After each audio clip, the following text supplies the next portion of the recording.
now for the Western Football Final. Thank you, Mark. Good afternoon, everybody. Chris Cuthbert with Danny Kepley, Scott Oak, Ron Lancaster, David Archer. We're at McMahon Stadium to decide the Canadian-based opponent for the Baltimore CFLs in the '94 Grey Cup game. This game just underway. The first possession for Ken Austin and the Lions, and they're setting an early tone. They are driving into Calgary territory. Good kickoff return, excellent field position. Ken Austin came out doing the things that he does best. Two-step, three-step drop, hitting the receivers very quickly, trying to keep this very tough Calgary defense off balance. So it's the Lions with a first down at the Calgary 33-yard line. They fake to Philpott. Austin throwing. Flutie got a hand on it, couldn't pull it down. Darren Flutie with the first catch of the game, as Ken Austin, who won the game last week in Edmonton in relief, gets the start and reminded us yesterday that the Lions lost just 4 games in 15 starts for Austin this year. He's the perfect kind of quarterback to have against a very tenacious, aggressive defense like Calgary. Play action pass, quick read, excellent throwing technique, and it's really going to test all of those abilities today. 2nd and 10 for Austin and the Lions. Firing it deep and well over the intended receiver, Corey Philpott out of the backfield. Incomplete, 3rd down. BC has the wind advantage. First quarter kept, but let's clarify things. The conditions will not be the factor they were a year ago here. This is a fast track today. It really is. The wind is blowing as it normally does on the prairie, but as far as the footing surface itself, as I said, it's a fast track, and it will be to the advantage of both of these teams today. Well, here's Louis Pisaglia. Last week, unbelievably, for the first time in his 19-year career, kicked a winning field goal in a playoff game, and this attempt from 40 yards out is good, and the BC Lions have struck first in impressive fashion here. 2:33 gone, first quarter. Lions lead 3-0. You hate to sound kind of silly when you say that was a big point, but it really is big points for BC to take the opening possession, take it down against this defense, and come away with some points. If it's 3 points, if it's 7 points, if it's 1 point, whatever it is, that 3 points right there helps to build and instill even more confidence into this BC team. Here's Dave Ritchie, who's usually very keyed up in the hours before a game. I thought he was incredibly relaxed yesterday. On the other hand, his good buddy on the other side of the field, Wally Buono, was exceptionally tight for Wally the day before a game. It's an interesting contrast, these two close friends who once coached on the same team, Montreal in '83. That's the toughest thing to go about, the build-up to this big game, all the emotions, all the adrenaline that's pumping through you, and then all of a sudden, once you get to this point, you get out there, you make your first hit, you make your first catch, then this becomes another 60-minute football game. Louis Pisaglia was the first man on the field today. Over 3 hours ago, he was out testing the wind, the field conditions. He'll kick off to Marvin Coleman, who was a dangerous return man in the first meeting between these two teams. Here's Coleman over the 35 and stopped up at the 43-yard line. Coleman returned a punt against the BC Lions for a 65-yard touchdown in their first meeting. Well, Doug Flutie was prepared for ice, snow, wind, anything to silence the critics. He's got actually great conditions to work with today, and he is intent on putting to rest what happened last year in the Western Final. Well, I think not only Doug is, but all 37 guys, along with Doug Flutie, are on the same page as they have been since day one of training camp. First possession for the Stampeders, and he'll roll to his right with time. And he's looking for Alan Pitts. Incomplete, and Barry Wilburn over quickly to Sherwood Pitts. Well, Doug Flutie and those incredible numbers, 48 touchdown passes during the regular season. He was sharp last week, 26-40 against Saskatchewan, although it took him a little while to warm up last week against the Green Riders. He did. They got after him very quickly. They'd play one certain defense on 1st and 10, and then they would change their personnel and come out 2nd and 10. But Doug Flutie remedied that by going to his hurry-up, no-huddle offense. 2nd and 10, Calgary. Flutie in the flat through the hands of Tony Stewart. Tyrone Chapman was the linebacker in coverage for BC. It's incomplete and 3rd down, so BC gets the start they want on defense as well. That's exactly. This BC team coming in has played as well-rounded offensively, defensively, and special teams this season. That defense will be tested, and the one thing they can do, take away those passes going deep down the field, up the vertical, force them to dump it off to the safety valve, and then use that speed to react up to it. Spencer McLennan and Darren Flutie are deep. Short kick by Tony Martino, and now Flutie trying to get outside. And Flutie shoved out of bounds. They'll mark it at the 33. 11:27 to go. First quarter of the Western Final. Nicely underway. Lions leading 3-0. Our game day analysts Ron Lancaster and David Archer continuing to watch this game. David, I know you've made the point repeatedly that your quarterbacking colleague, Doug Flutie, wants to seize control of this game early. He does, and unfortunately it hasn't happened for him. He's already gone a 2-and-out, and Kent's established a little bit for his team. Ron, you've been, I guess, emphatic today that these games are won in the trenches, and you think that Doug Flutie needs protection today to be effective. In the last game in BC, the BC front four put tremendous pressure on them, and they worked that offensive line over. It's a big test for them today, right now. All right, again, we're early in the first quarter. Lions leading 3-0. Chris? Thank you, Scott. BC Lions will have the football and kept their first possession. Ken Austin with that three-step drop. He's going to be patient against the Calgary defense. Well, he certainly will. He is the kind of guy that is exactly needed to be back there. He will take exactly what this Calgary defense will give him. They haven't given a lot away through the course of the 1994 season. First down for Austin. Nice protection. And he finds the receiver. It's Ray Alexander up near the 45-yard line. And another first down for the BC Lions. Douglas Kraft in coverage against the veteran Alexander, as we said Kent Austin's offense for you this afternoon. Good veteran offensive line. Yo Murphy is the addition of slot back. Mike Trevathan with hepatitis A, not able to play. And Murphy gives them a little bit of a deep threat, but they're going to miss Trevathan. That's the one thing. They can get vertical with Joe Murphy. First down, some movement on the line, and a flag goes down. And here's Sean Millington thundering into the secondary, down into Calgary territory at the 42-yard line. Alondra Johnson finally brings him down, but kept yesterday. The Calgary linebacker said this is the guy that worries them. Offside, Calgary number 98, decline. First down, BC. Lubo Zizikovic moved early, but Sean Millington's not your average fullback. Oh, really not. I mean, this guy's 6'2", 225, runs about a 4.5 40. He has it all. He has all the tools. But what has to happen to allow him to do his best is that Austin has to have some success in passing the ball down the field, and Philpott has to be able to stretch his defense by running the ball wide and let Millington take it inside. First down after the 24-yard pickup, and there's a catch for Corey Philpott out of the backfield. Matt Finley tackles Philpott. But a challenge for Philpott to be a big factor today from his coach, Dave Ritchie. As we set the defensive lineup, Lugo Zizikovic is starting at tackle. Stu Laird, an all-star for the first time in his 11-year career. Will Johnson, always a force at defensive end, and then the linebackers, not really any holes in that defense.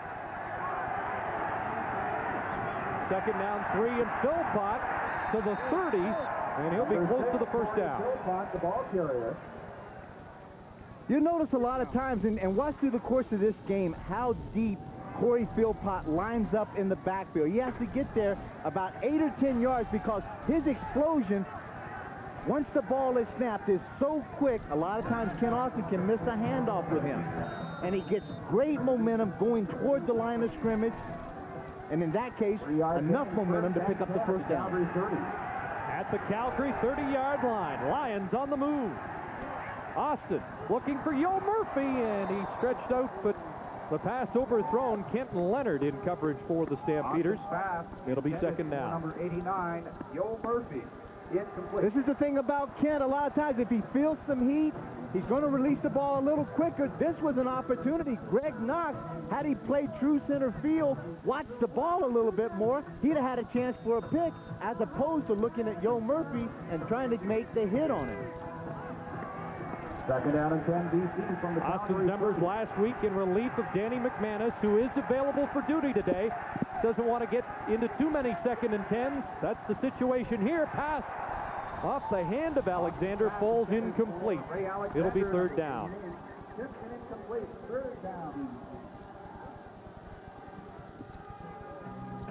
Big test so far for this BC offensive line. These guys, if they can buy some time for Ken Austin to deliver the ball, this receiving core is good enough. They're not flashy, they're not real speedy, but they're technically really, really good as far as reading defenses, getting into the open area. Speaking of really good, number 5, Louis Pasaglia, just absolutely the best. All-time 36-yard attempt, but Louis misses this one. And the Stampeders will be content to give up the single. Well, Louis missed a big one against the Stampeders, which cost the Lions a regular season win. Wally Buono's team dodges a bullet. Quarter, and the BC Lions in front of the Calgary Stampeders 4-0. The best friend of both teams this afternoon could be the heater. Last year it was propane power driven. It froze. It got so cold. This year they're using natural gas, and they hope it will not freeze. It is minus 21 in the wind. Gentlemen. Calgary scrimmaging first down from the 35 after the missed field goal, and Flutie finds Brian Wiggins up near the 45, close to a first down and kept. We're seeing 6 DBs already for the BC Lions. Well, Coach Ritchie had said yesterday he has dressed 8 defensive backs.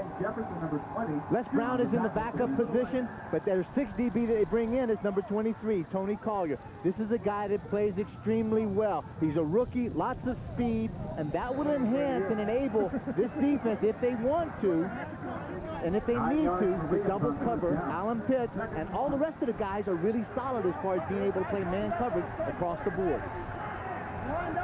Second and short. Give to Stewart off the right side. And Tony Stewart, 1,000-yard rusher during the regular season, has the first down. Tyrone Chapman with the tackle. So many weapons for Doug Flutie to work with today behind a veteran offensive line. The big thing that you can see across this offense, and everybody's aware of it, the absence of Dave Sapunjas. And that was a big blow to them last week to lose him again, re-breaking the collarbone. First down Calgary, and they pitch it to Stewart. Gain tackle after a gain of 4. Close to a 5-yard gain. Dave Chater's the Calgary native with the tackle for BC as we set the Lions D for you. Angelo Snipes, a big factor 2 weeks ago in the game against Calgary, but when you talk Lions defense, you're talking about the secondary. You're talking a solid secondary, a veteran secondary, and this is a defense that'll get after you, stroke you when they get there, and make you pay a price. Only question, Barry Wilburn playing with cracked ribs. Here's Wiggins inside. Something you don't see from Calgary very often. The safety, Tom Europe, with the tackle. But it's a first down for Brian Wiggins on a rare carry.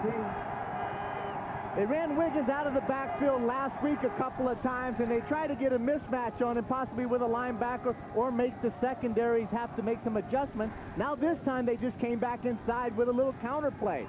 Wiggins, a tough little guy, able to carry the ball. He's not that big. He's 5'11", about 185 pounds, out of Texas Southern. Picks up the first down for Calgary Stampeders. Well, the Calgary Stampeders have won 14 of the last 15 meetings between these two teams. In fact, the last Lion win was back in 1991, and the Fluties were on the same team. In fact, that day, Darren Flutie caught passes for over 200 yards. Different story today, though. Stampeders moving, play action, and Vince Danielson with the catch. To the 44-yard line, Vince Danielson, a former quarterback with UBC. He's the guy replacing Dave Sapunjas. And this is a guy that has all the tools. He's 6'4", about 210 pounds. Great hands, and the wonderful thing about it that we've realized in the past few weeks of getting an opportunity to see him play is the fact of what he can do after he catches the ball. Makes the first guy miss him, you're going to have to break down and make a good solid tackle against this guy. Second and short yardage, and Tony Stewart has a hole left side. It opens up. Foot race, and Tony Stewart will score.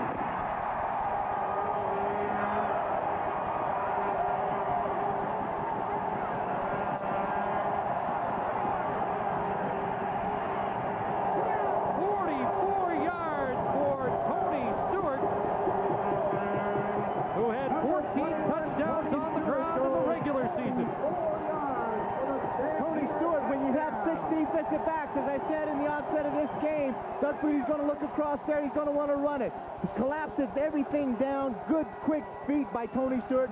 Breaks back across the grain, and then it's a foot race, and this guy's got plenty of speed, as you saw, to get it in for the major. After last year's loss in the Western Final, they wanted to improve the running game up to 4th best in the league. With Stewart carrying the mail, the convert good, and with 5:29 to go in the first quarter at McMahon Stadium in the Western Final, Calgary has its first lead. Very significant drive that time. They mixed it up completely as far as throwing the ball to the inside guys as they normally do. They mixed it throwing to the backs, and then Tony Stewart was able to run the ball. So Doug Flutie has come out wanting to establish every facet of his weaponry today. Well, Stewart had 54 yards rushing against Saskatchewan in the semifinal. Gets 44 on 1 touchdown carry. And their success on the run just makes Doug Flutie even tougher. I love you, Ma. I love you. Well, Tony with 53 yards already today. He's used to playing in the cold conditions. Iowa running back, in fact, holds the school record for rushing. Ball bouncing by Philpott. And now he takes off, and he is dangerous. There is a flag down. Junior Thurman with the tackle. Bring it back for an illegal block against BC, Chris. Man, that should negate a 25-yard Philpott return. Ken Lazarick is the referee today. We'll sort it out and return to McMahon Stadium in Calgary for the '94 Western Final. Calgary playing in the Western Final for the first time since 1964. Back then it was 2 out of 3, and Joe Kapp was tossing the football or handing off to Willie Fleming for the Lions. They went on to win their first Grey Cup. Austin over the middle, and Yo Murphy can't hang on. He took a lick from Alondra Johnson, a former BC Lion who has led the verbal pregame hype of this game. He not only leads the verbal, but he'll lead the physical also. Yo Murphy comes down, wants to settle in the zone, then he's going to slide it back inside a bit, exactly where Alondra is going to come from. You're going to be a little more intelligent about that receiver. Once you curl up, slide to the outside, make that linebacker have to travel a little further range before he's able to put his helmet on you. He's in a foul mood because he was not elected a Western All-Star. Here comes Will Johnson. Austin just got it away, and Darren Flutie with the catch. And Flutie up to the 40-yard line, dropped the ball. Looks like the Lions get back on it. Joe Murphy was there for BC. But already, Kep, we're seeing Darren Flutie, the possession receiver for BC, have an impact. What a matchup on the outside. You're going to get a lot of heat coming from Calgary's defense, but Kent Austin was able to step right up into the pocket. Soft hands by Darren Flutie. Now the ball stripped away by A.J. Alondra Johnson. But Yo Murphy is the guy that comes in and just makes a tremendously big heads-up play to recover that ball and keep possession for Kent Austin and the BC Lions. Darren Flutie broke Mervyn Fernandez's record. And here's Millington stopped up at the line of scrimmage. Kenny Walker shuts the door. You got to have a little more imagination, I think, than just line up and think you're going to run this ball right down the throat of the Calgary defense. You line up and hand this ball off. These guys read, they react, and they tackle extremely well. As you see, there's 4 or 5 helmets on that stack.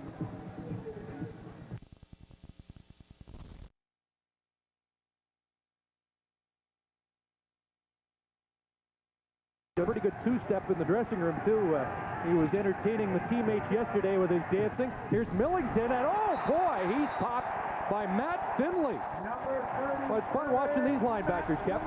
I love to watch this. I tell you what, I've just been in such a tremendous high the last couple of weeks of watching all this great defenses being played. But here's what you got to do. If they're going to bring it over the middle, you make them pay, as Matt Finley just did. But to his credit, Sean Millington held on to the ball. 32 years of age. Matt Finley playing in his 10th playoff game. By the way, Chris, who was actually leading? I noticed that he was leading you in that two-step. You're a pretty good dancer yourself.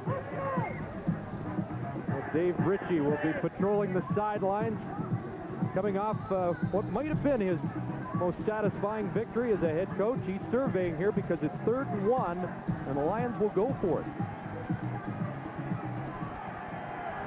And this is the kind of play that should be automatic. Ken Austin takes the sneak, quarterback sneak, get behind Ian Sinclair, drop your head, and explode. Well, Millington will explode, and he'll go over midfield for the first down. They decide to go with the bigger package, 6'2", 225, Sean Millington.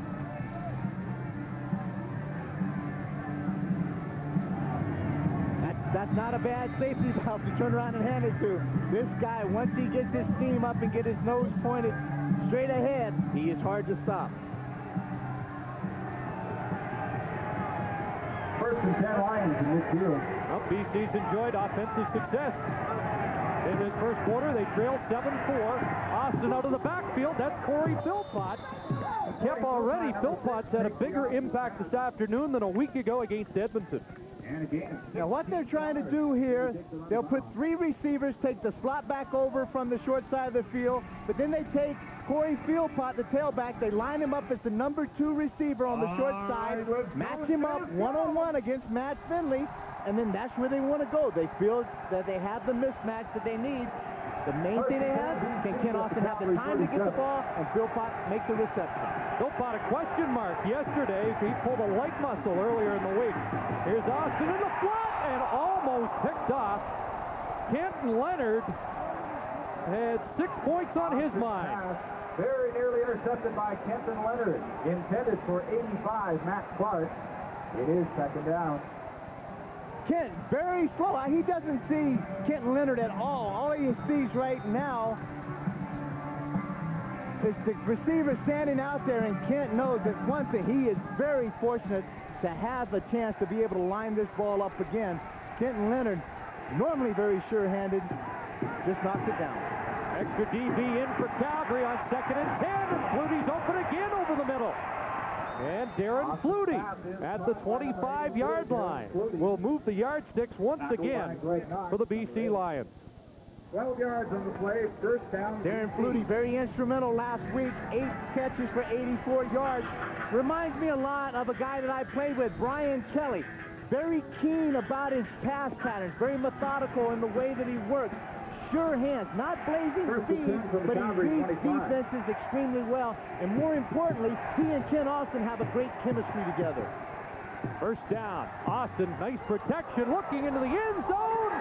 And the ball is incomplete. Gerald Vaughn recovering nicely in coverage on Yo Murphy. Ken Austin not wasting any time in trying to utilize that vertical speed of Yo Murphy, lays it up there, but to his credit, Gerald Vaughn, with great closing speed and explosion, is able to make up some ground and knock the pass away. Yeah, he almost picked it off. Had an interception against BC earlier this year, but it did look like Murphy had a step in the end zone. Clock ticking down with 12 seconds remaining, first quarter. Safety blitz. Austin gets it away to Yo Murphy and tackled near the 15-yard line. That is close to a first down. Gerald Vaughn again in coverage against Murphy. Gerald Vaughn, number 38, with the tackle. Greg Knox, the safety, walks up just to Ken Austin's right. You can see his eyes. He's looking at it. Now the read is go to the inside where the safety is vacated. Yo Murphy reads that extremely well. Ken Austin again with that very quick release of his is able to get the ball inside. The measurement just short of the first down. Well, Kent Austin is the other CFL quarterback from Natick, Massachusetts. Murphy comes just short. Ironically born, same hometown as Doug Flutie. What a first quarter he's had. He's 9 for 17, 126 yards. We've said this over and over again, but that right there is the best defense that you can have against Doug Flutie. 3rd and inches, and this time Austin does keep, and will move the sticks on what is the final play of the first quarter. Stampeders with the lead. But when we return to McMahon Stadium, the BC Lions knocking at the door.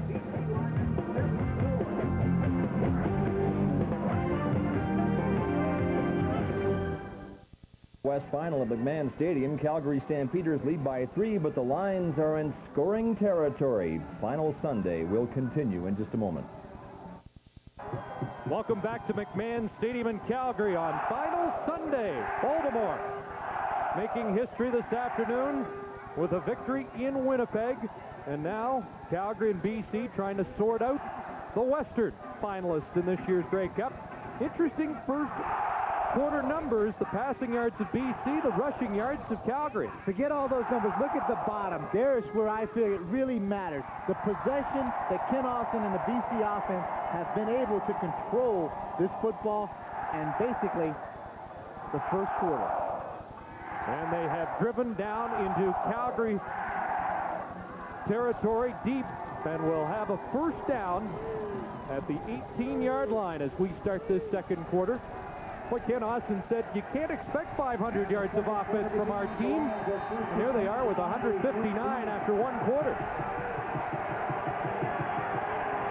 Austin over the middle. There's Darren Flutie, this time stopped up at the 10. His fourth catch of the game, but just 4 yards on the play, and Alondra Johnson to bring him down. No secret what's going to happen. Ken Austin empties his backfield set out. 3 receivers on both sides. Calgary knows he's going to have to throw it quickly. They get upfield very fast. Darren Flutie does an excellent job just dropping underneath the cover. Ken Austin lays the ball out there on the money. So it's 2nd and 6. Austin into the end zone, and it's almost picked off. The ball falls incomplete.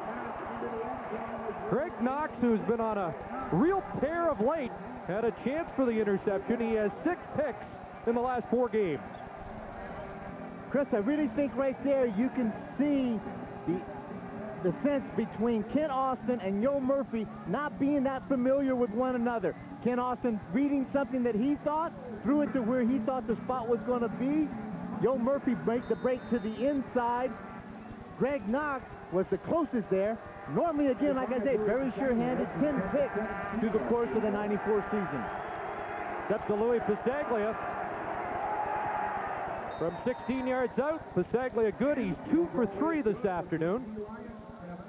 And that knots the score at 7. Let's rejoin Scotto.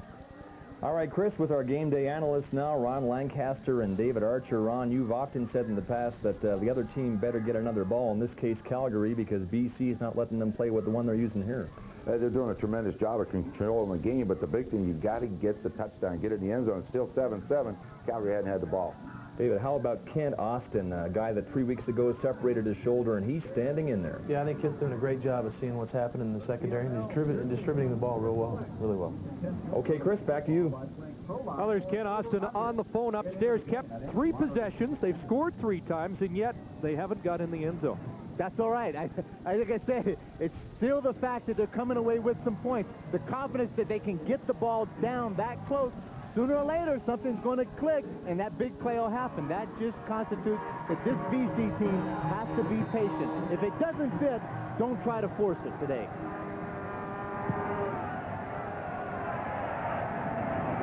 Marvin Coleman accepting the Louis Pasaglia kickoff, and Coleman with a nice return. Marvin Coleman, number brought down in front of the BC Lion bench near midfield. And when Doug Flutie has a short field to work with, he's even tougher to deal with. It's crucial that this BC defense comes out. If they're going to line up with 6 or 7 defensive backs in the secondary, they are going to have to be able to contain this rushing game and Tony Stewart. If not, Doug Flutie will put this ball right down your throat. 53. Well, last week, the Stampeders were slow starters against the Saskatchewan Roughriders, but they're known for revving it up in the second quarter. Flutie off play action, and Vince Danielson with the catch. Dragged down by the extra DP for the BC Lions, Tony Collier, who played well last week at Commonwealth Stadium. Perfect scenario for Doug Flutie. He's having a great time being able to rush the ball with Tony Stewart. Now he just comes out with the play action pass.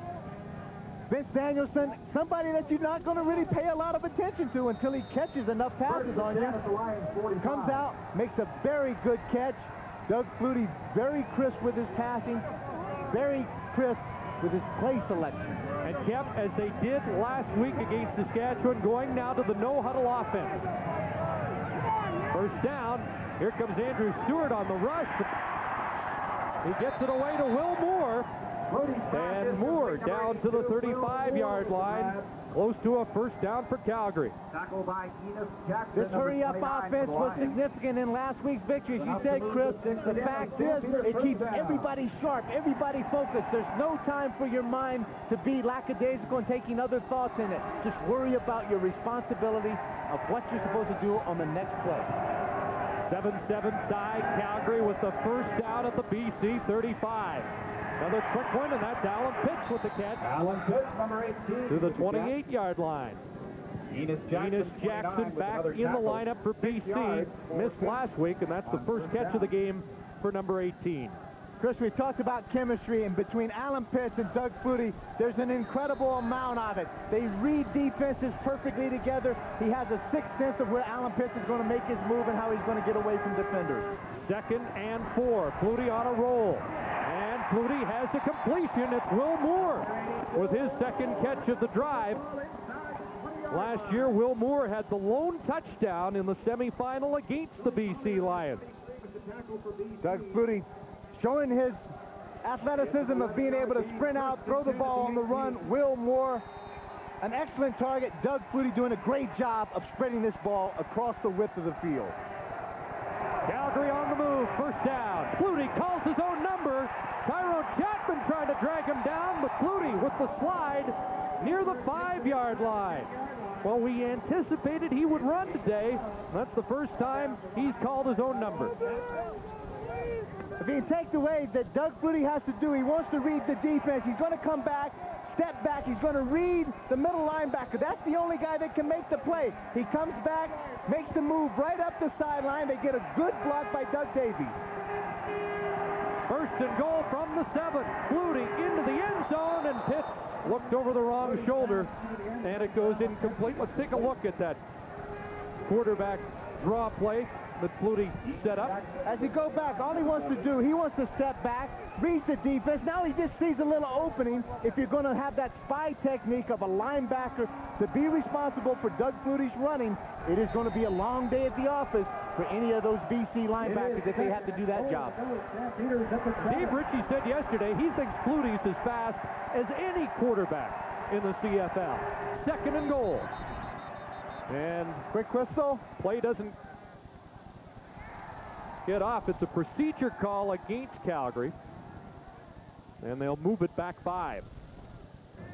Legal procedure, Calgary number 64, 5-yard penalty, still 2nd down. That's Ken Moore, the 12-year veteran, looking for his 4th Grey Cup appearance, and kept. Wes Brown is into the game for the BC Lions as an extra DB. 2nd and goal. The flag comes down. Flutie into the end zone. Moore, touchdown!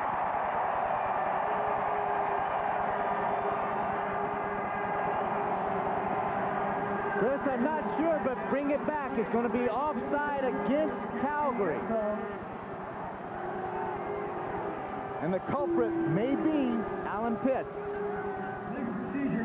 Calgary 18, 5-yard penalty, 2nd down repeater.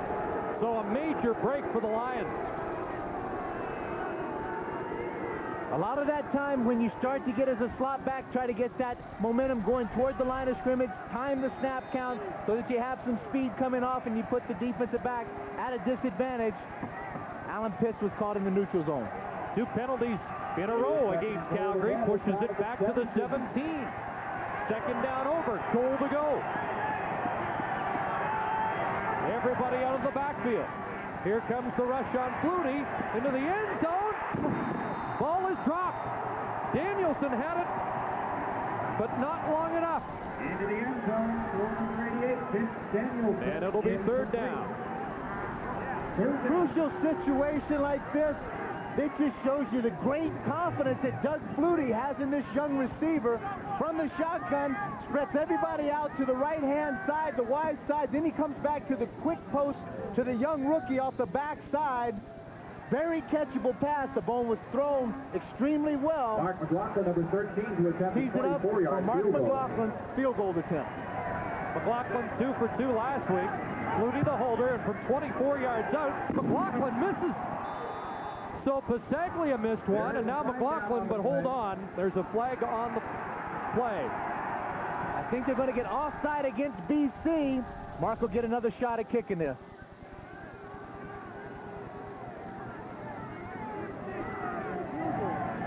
And it's already heating up between these bitter rivals.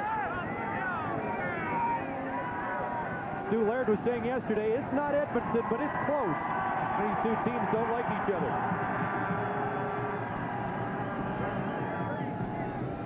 These teams, they haven't forgotten what a tough game they had in the 18th week of the season in BC Place when Calgary won 24-23. Contacting the kicker, BC number 00.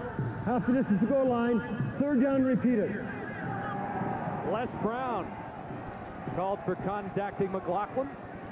Right there is a walking miracle story. And Les Brown, when we saw him last week getting carted off the field in Commonwealth Stadium and went through this hyperbaric chamber in Vancouver, and it has made his recovery period an incredible feat. Mark McLaughlin now. Les Brown double zero. Field goal. And now it's a 15-yard attempt. And McLaughlin redeems himself with the field goal, and Calgary back on top. 9:28 to play in the second quarter. The Calgary Stampeders in front of the Lions 10-7. Dan Kepley has already alluded to the miracle, and this is it. Les Brown, who blew his knee against the Eskimos, spent a lot of time in the Vancouver Canucks hyperbaric chamber. He had 5 visits to that contraption. It worked. Gentlemen. Sure did. We thought Les Brown's career had come to an end last week. Here's Corey Philpott picking his way up to the 39-yard line. The only problem with that chamber is if you're claustrophobic, it's a tough place to be for an hour, as Les Brown found out. I tell you what, it's the kind of thing that it is worth going through if it's going to extend your career. I'm even having an opportunity. I'm thinking I'm going to go out there and try that thing for about a year. I'm thinking about making a comeback here. Yeah. Corey Philpott got 5 on the last carry for BC. 2nd and 5 for Austin. Over the middle again. Who else but Darren Flutie? About a yard short, it looks like, Chris. It depends on the spot. I think Darren's intent on us calling his name as much as his brother's this afternoon. Take a look when you come inside with those linebackers. Guy's going to take a shot at you. He's going to make you pay the price. Darren Flutie was very slow coming up and getting up off the turf. Having a hard time just catching his breath. He took a shot by Matt Finley in the ribs. That's another area where Trevathan's so good. Over the middle, we saw a big catch by him last week, late in the 4th quarter, which set up the winning field goal. Well, here we are. 3rd down, just less than a yard at the BC 44. Millington off the right side. He's not going to get there. Alondra Johnson was waiting for him.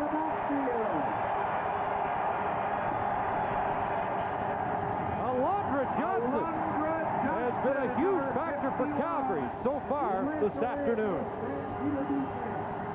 Alondra Johnson, the leading tackler for Calgary this year, kept, but he's been the leading tackler today, too. He really is. AJ's right here behind the ref. They plug up everything up front. They force Millington to have to brush it outside, and when he does, Alondra closes. He keeps the outside shoulder and arm free. Boom! Makes a good strike. Good solid tackle right up into the chest of Sean Millington. Drives him back. 7:45 to go, first half at McMahon. Flutie quickly to Cody Stewart. Fumbles the football. And Alan Pitts picks it up. How do you like that?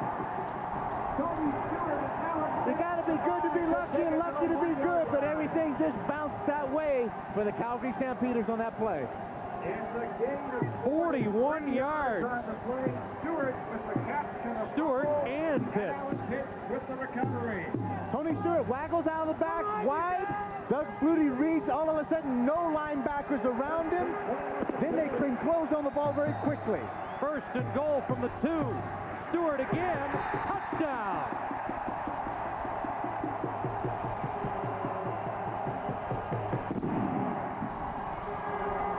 Tony Stewart with his second touchdown of the afternoon, his third of these playoffs. Chris really comes back. This defense has held this team in so much through the course of the season, even when it struggled a little bit. And Doug Flutie's offense hasn't struggled very much. It allows, with the number of points that Doug Flutie can put on the board offensively, their defense can take a lot of chances, a lot of gambles, and they come up big. This time, after that third down play and that stop of Sean Millington, Doug Flutie wastes no time in getting the ball into the zone. And McLaughlin adds the extra point. The Stampeders open up a 10-point lead. Here's the difference you're going to see between Calgary's offense on short yardage and BC's that time. They're going to come right at you. Get off the ball up in front. Rocco Romano, Bruce Covington, Davies, Clydesdale, Will Moore. Everybody's getting off the ball. Give it to Stewart. Get the momentum going straight ahead and put it where it's supposed to be, in the end zone. Well, the only knock against Stewart has been his penchant for putting the ball on the ground. Love you, man. That's two balls I'll bring home to you. If I call, we still in the house. Love you all. Peace. Taking care of some souvenirs. That time he put the ball on the ground, and it turned out to be a good thing for the Stampeders. The alert play, Ellen Pitt. Speaking of those footballs, too, I think this is the end of the decade for the falling J5V football. They are going to become collector's items because there's a new contract in place. McLaughlin kicking it downfield. Ball bouncing off the hand of Philpott. And it's McLennan. And he is tripped up. Great tackle by Pee Wee Smith. 6:40 to go, first half. Here's Scott. All right, Chris, well, final Sunday is all in aid of deciding who plays in the 82nd Grey Cup Classic next weekend in Vancouver. Our coverage starts on Saturday with Countdown Saturday from BC Place at 5 o'clock Eastern, 2 o'clock Pacific. Then on Grey Cup Sunday, we'll be on the air at 5 Eastern again with Countdown to Kickoff, and game coverage of the 82nd Classic starts 1 hour later. We already know one half of the entry, the Baltimore CFLers, and here in Calgary, we're in the process of completing the field, Chris. Here's Austin looking downfield. Yo Murphy catches that in front of Gerald Vaughn, and quickly BC moves back into Calgary territory. I was just going to say right before the snap how crucial it is for Ken Austin, this offense, to come back and respond to that touchdown. And Ken Austin's doing an excellent job. That's back there. Those guys up front are buying him a lot of time. You've got Smith, Chronopoulos, Sinclair, Torres, Stevenson. These guys are doing an excellent job. And then, as Ken Austin had been just the dinky passes, nickel and diamond, he goes downtown into the center for a big gain. As you mentioned earlier, that's what Yo Murphy can bring to the Lions offense. Here's Austin looking for Ray Alexander, and a terrific catch in front of Gerald Vaughn. So 2 completions for Austin, and quickly in scoring range, a 20-yard catch by the veteran Ray Alexander. His pure physical stature was the thing that enabled him to make this. He's 6'4". Now look at the elevation. He gets vertical, goes at the highest point, goes up and attacks that football and makes another. That's 2 big, long receptions for the BC offense. First down, and it's Millington, breaks the tackle, and Sean Millington to the 16-yard line. Safety Greg Knox tripped him up. The last man, number 8. Sean broke one last week against Edmonton for a touchdown. Quick feet, he's powerful. Coach Ritchie happened to keep commenting and complimenting this ball player on his maturity, that he has come into his own. He said, this player is a man. He comes out there every day, and he has just grown so much as a professional athlete. First down in the pitch to Philpott. Corey Philpott with a hole. And he bursts down to the 7-yard line. Lions is inside the 10-yard line. Close to another Lions first down. Chris, we're seeing something that doesn't happen a lot with this is a team that's being able to rush the ball against the best defense in the CFL. Yep, Stampeders average 78 yards rushing against this year. Number 1 defensively in that category. First down. Touchdown to go for BC. They'll try Philpott again. Cuts back near the goal line and down at the 1. Matt Finley saving a touchdown for Calgary.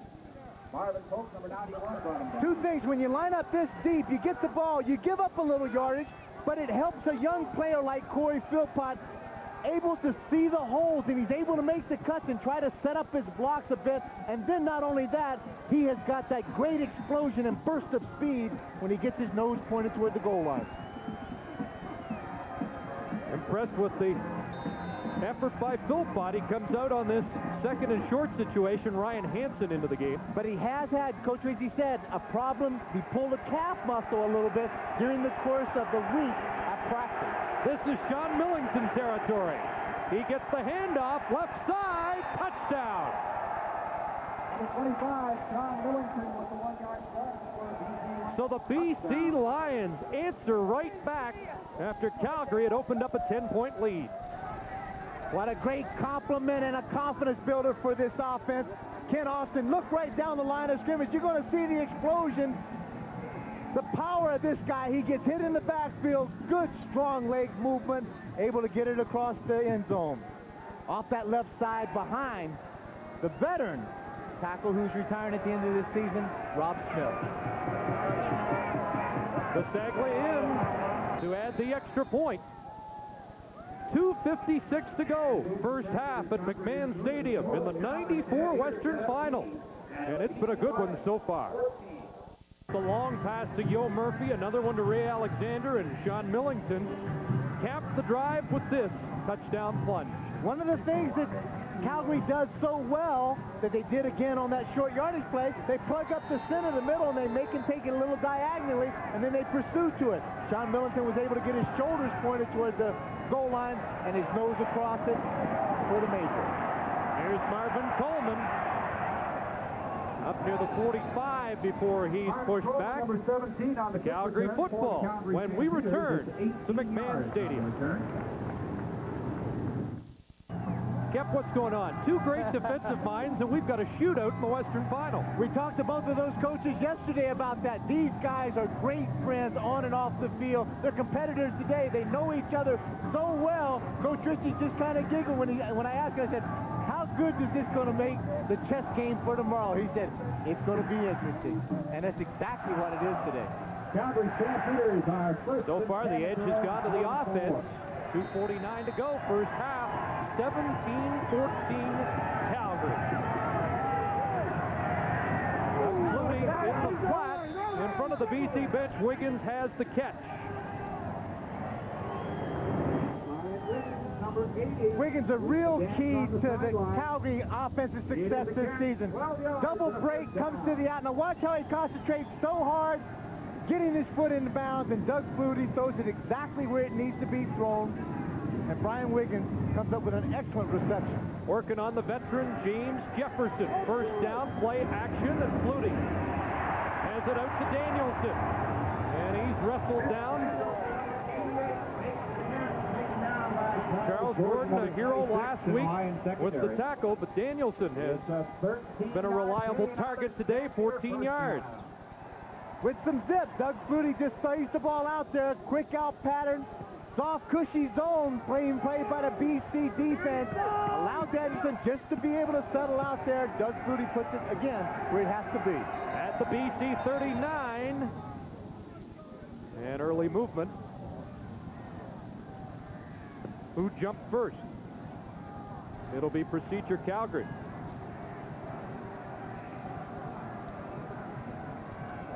League of procedure, Calgary number 60, 5-yard penalty, still first down. Doug Flutie trying to lead the Calgary Stampeders, the '92 Grey Cup champions, back to the big game. Bruce Coverton was the man who moved early, but kept 15 Calgary Stampeders in '94 have yet to wear Grey Cup rings, so plenty of fresh incentive to get back to the game. Here's another quarterback draw. Flutie dropped the football, and the Lions have it. A flag goes down late. Angelo Snipes has the football for BC. I think they'll let BC is going to keep possession. They're going to get an illegal block, a clipping against Calgary. BC should decline that and then make it possession Ken Austin. The legal block, Calgary number 88, declined. First down, BC.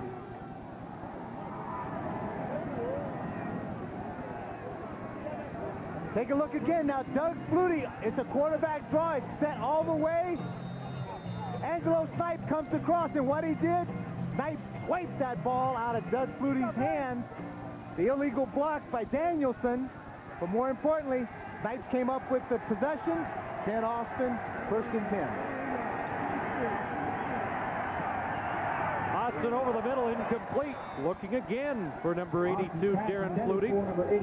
Both these teams in victories last week turned the ball over just once each, and they've done it once apiece in this first half. The Lions did it on a third down turnover.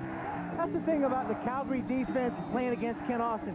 You're not going to sack him very often because he does release the ball so quickly. But what you can do is force him to throw the ball before he's ready, before the receiver is making his break, and he may turn the ball over through interception. Second and 10. Austin has the receiver over the middle, and Gerald Vaughn brings down Darren Flutie. And he's had a terrific first half. 82 once again. Gerald Vaughn finally brought him down.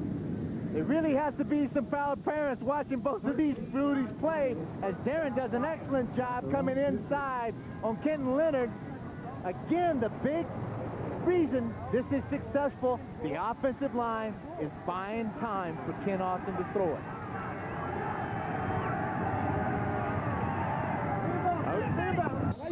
In the flat, Matt Clark has his first catch of the game. Matt Clark, number 85, for a gain of Every now and then you hear all the time, Ken Austin only plays within the hash marks. He's inside the slot back, and he's going to challenge you.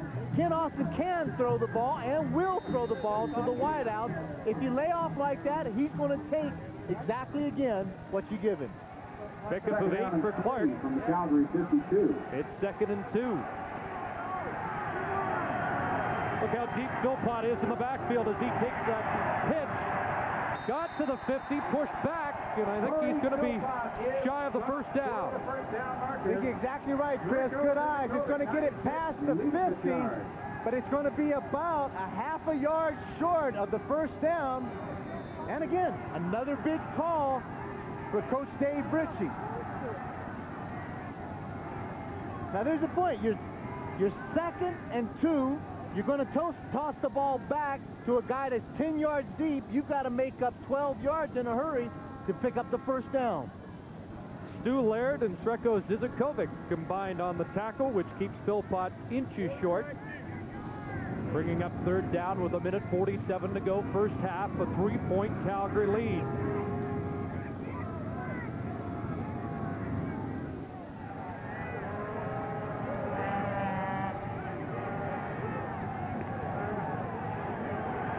It is. Well, they were stopped earlier on a third down gamble, but Austin should be able to push forward behind Ian Sinclair and move the yardstick.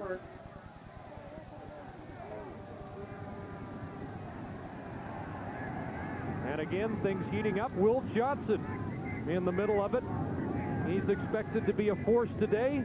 Led the league in sacks this season. The emotions are right on the shirt sleeves today, right there. Look at see, Will. Come on, it's me and you. I'm leaving nothing in the locker room today, buddy. It's going to get done right here on the field today. Either you're going to get me or I'm going to take it to you. Boy, he has had a dominating year. Some thought maybe He was not as big a force in last year's Western Final. The pass incomplete for Philpott out of the backfield. And Austin just checks because Mr. Johnson's in the neighborhood. Quick read, two-step drop. All of a sudden, Stu Laird got some heat, pushed up the middle of the pocket, and kind of got just in the throwing lane of Kent Austin, and he had to throw that ball short. Had he had a chance to dump it just a little quicker, he had Philpott out in the flat, wide open. At the Calgary 49. It's 2nd and 10 with an extra deep back in for the Stamps. Here's the rush, and Austin steps away. Looking deep for Flutie. He's got it. Darren Flutie, touchdown. Number 82, Darren Flutie. 49 yards. Austin to Flutie. BC's back on top.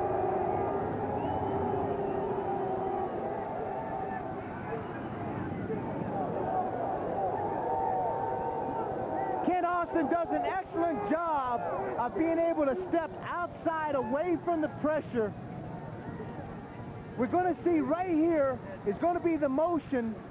This is going to be Will Johnson's coming outside, but you'll see Kent Austin's going to take a step, just come right up inside of the heat, and then that buys a lot of time for him to lay up. There's the move. Now he just lays it out. He bought a little extra time, airs it up. Darren Flutie's able to chase it down, come underneath it, race to the corner for the major. Louis Pasaglia with the extra point. A minute 12 to go, first half. And Darren Flutie, what a half. 7 catches, 128 yards. Holds it up there high. He's able to get behind Gerald Vaughn. Sure hands, great concentration, gets it in. And a very excited Kent Austin. Yeah, a couple words for the Calgary bench. Darren Flutie had just 1 touchdown in the last 8 weeks, but an enormous one here in the Western Final to get BC back in the lead. 111 receptions through the course of the 1994 season, 1,731 yards. Well, he's been a force for a few years now, but once and for all, he's established, I think, to even a casual CFL observer that this guy is one of the stars of the league and not just the younger brother of the marquee player in the Canadian Football League. He really has. He had some big shoes that he had to follow in, and I tell you what, this is a guy that makes his own footprints right now.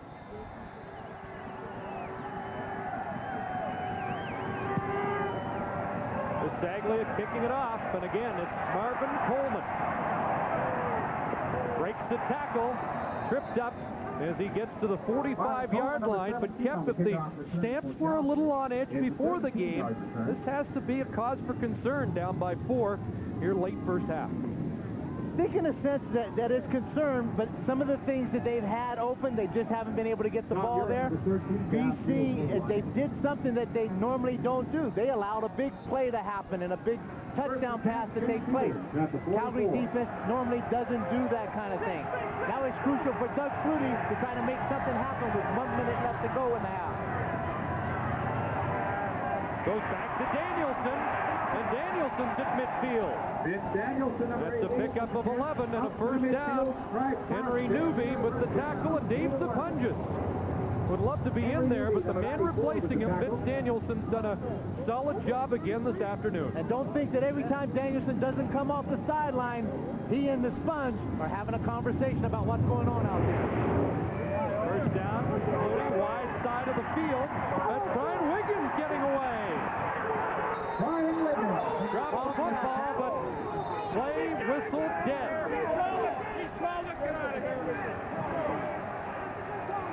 Ruled down at the 45-yard line.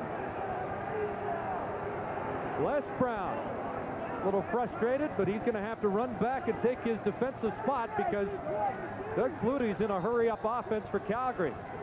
2nd and short yardage, and Stewart should have enough to move the sticks. 39 seconds to play, first half.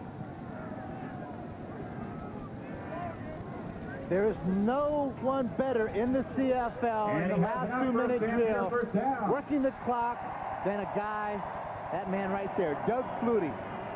It's crucial that 3 points could be a given right here, but they're not going to continue to settle for 3. They want to take it in for the major.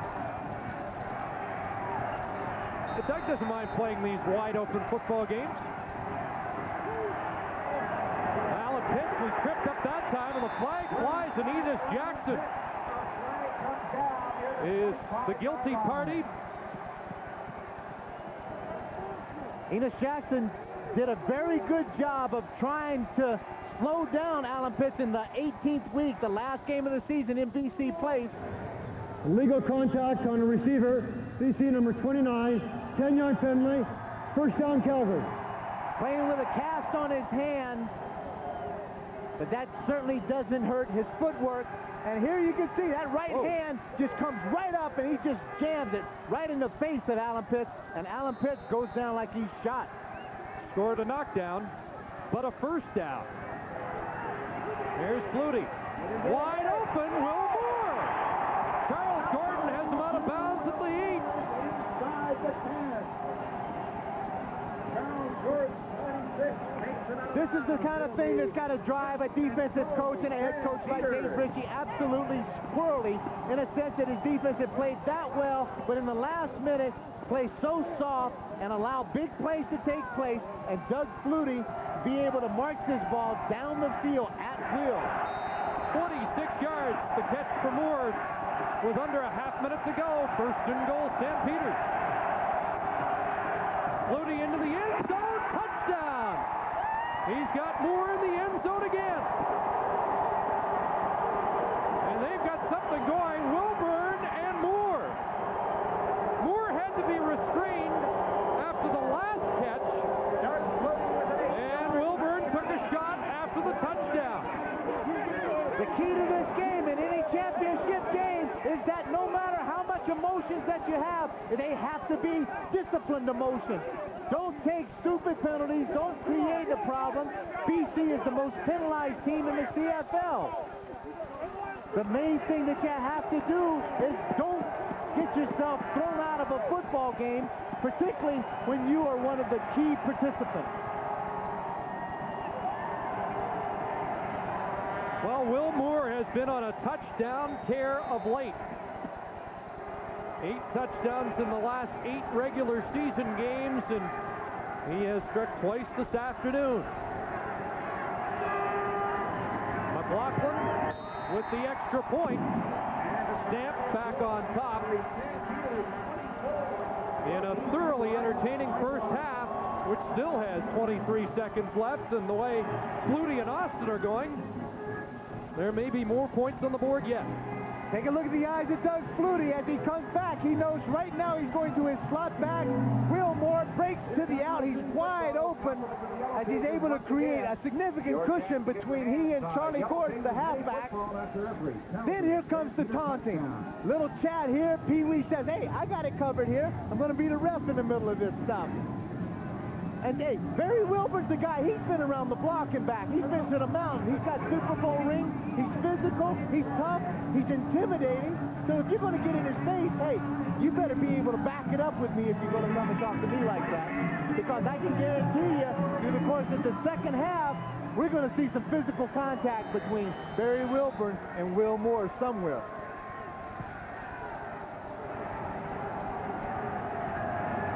Here's Spencer McLennan to the 30-yard line, brought down there. 22-yard return, and here comes Austin. We've had 21 points in the last 2 minutes and 33 seconds. Look at these numbers. Not what you would have expected in a Western final. Remember when we started out, you made me the defensive coordinator against these guys? I knew we were in trouble early. Next time, would you mind picking like Tom Wilkinson and Ron Lancaster? I may have a chance to defend those guys. I know why you got out of coaching now.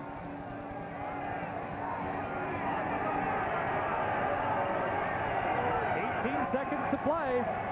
Give to Millington, and Marvin Pope and Alondra Johnson converge. Off to number 25, Sean Millington.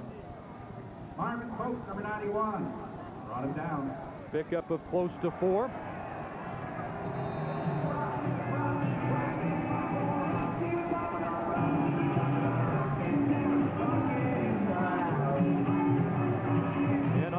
looks like he's content to let the clock run down. Very much so. Terrific first half, both sides of the ball. Crucial that BC kept this ball game close. Millington again, met by Pope and Johnson. That is the final play. The half's over, but the action's not. A hockey game has broke out. We're just getting... We got hockey, we got football, we got it all here, folks, today on the CBC. And we've got a whole half and maybe more to go. Dave Ritchie trying to break things up. Maybe Edmonton did show up, Kemp, because the feelings that usually surround a Battle of Alberta between the Stamps and the Eskimos are on display here between BC and Calgary.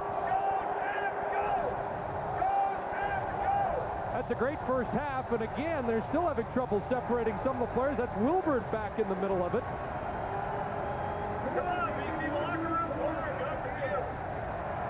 It's important that he keeps his cool. He's got to stay in this game somehow again.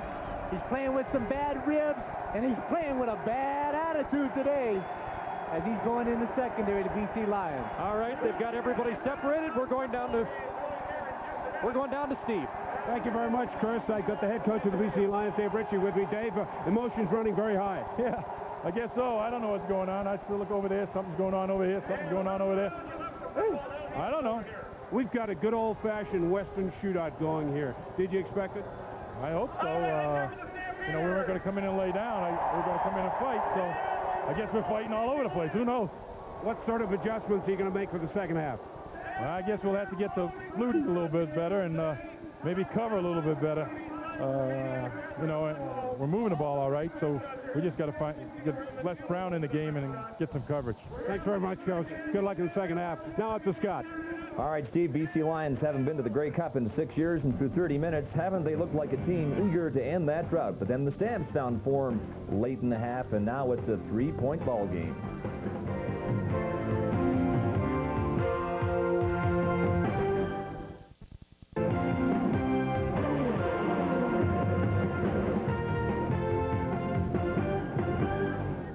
It's a blustery day in Calgary. Stampeders hoping to justify their roles as favorites in the West Division Final, but then along came the BC Lions, and at the half, they're a field goal apart. Our game day analysts are Sacramento quarterback David Archer and Ron Lancaster, who is the head coach of the defending Grey Cup champion Eskimos. By the way, you'll be that for at least 6 more quarters. 5 days or so. Yeah, if it's any consolation. Ron, what gives it these BC Lions? Bruised and battered, we're told, coming into Calgary, able only to field a lineup because of the hyperbaric chamber, and they have not looked like an ailing football team. If you can walk, you can run. If you can run, you can play. And I think Wally and them said during the week, don't listen to all that stuff. There's no such thing as injuries when you get to the Western Final. The Western Final has been the best game of this CFL for many, many years. And we're seeing a heck of a shootout today, and they certainly don't look injured to me. They're just playing one heck of a football game, is what they're doing. David, is this game going to come down to possibly the team that has the better Flutie? Well, it could. But right now, I think that the key to the game is the way the two quarterbacks are playing. That's why we're having a shootout. Ken Austin and Doug Flutie are playing the kind of football that I was excited about coming up here and seeing. Who's had the better first half? I think Ken Austin. I would give Ken Austin the nod because I think he's been able to sustain drives, long drives, and done a great job with it. Ron, if Alan Pitts is not going to catch a barrel of passes, as he has for most of the season, is the message here that the Calgary Stampeders have other weapons?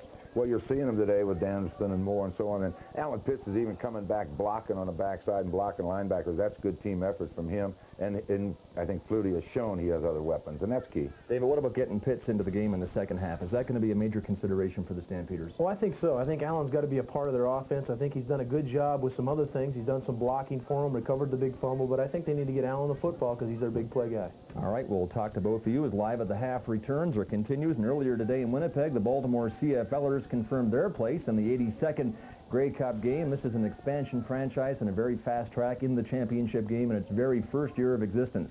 Let's head back to Winnipeg now and get the details on the victory from Mark Lee.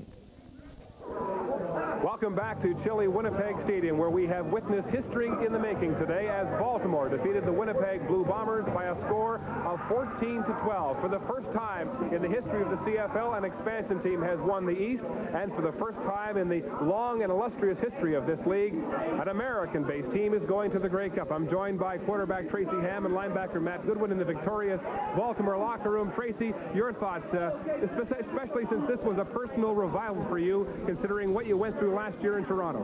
First, I just want to give honor to my Lord and Savior Jesus Christ, who's first in my life. This was just a team effort. Our defense came up large.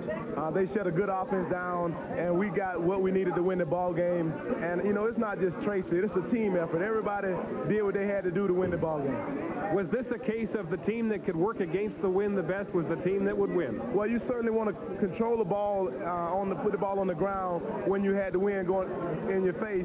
And we tried to just not turn the ball over and give the ball to Pringle because we have a good running game. So the strategy that we approached is the only thing you can do here in Winnipeg. All right, Tracy, congratulations.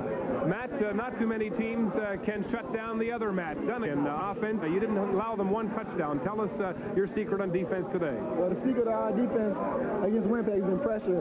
The guys up front played great. We've been sending some linebackers to come in with the pressure and stuff, and that seemed to get him to throw before he went to throw, and that's how we've had the most success with that. A lot's been made that this is an all-American team, and the club you beat has 20 Canadians. Was that a factor today? Well, if they had 20 Canadians, they played great. You know, they're a great team regardless of who's on it, what nationality or whatever. So, you know, we also have a Nigerian, so I guess you can't hold that against us. All right, Matt, congratulations. We'll see you next week in Vancouver at the Grey Cup. All right, thank you. The Baltimore CFLers 14-12 winners today. For their thoughts on this big football game, let's go up to the booth and join Don and James. James, I said at the start that the coin toss may have been vital in determining the outcome of this football game. Baltimore had it in the second and the fourth quarter. But I think when you look at this ball game, it was Winnipeg's inability to score any points, to score a touchdown, at least when they had the wind at their back. Don, this is a team that has gone 7 quarters now without scoring an offensive touchdown, and that's a big problem. Matt Dunnigan had a fine opportunity at the 4-yard line late in the second quarter, and he was unable to bring up the snap cleanly. They had to settle for, once again, a field goal attempt.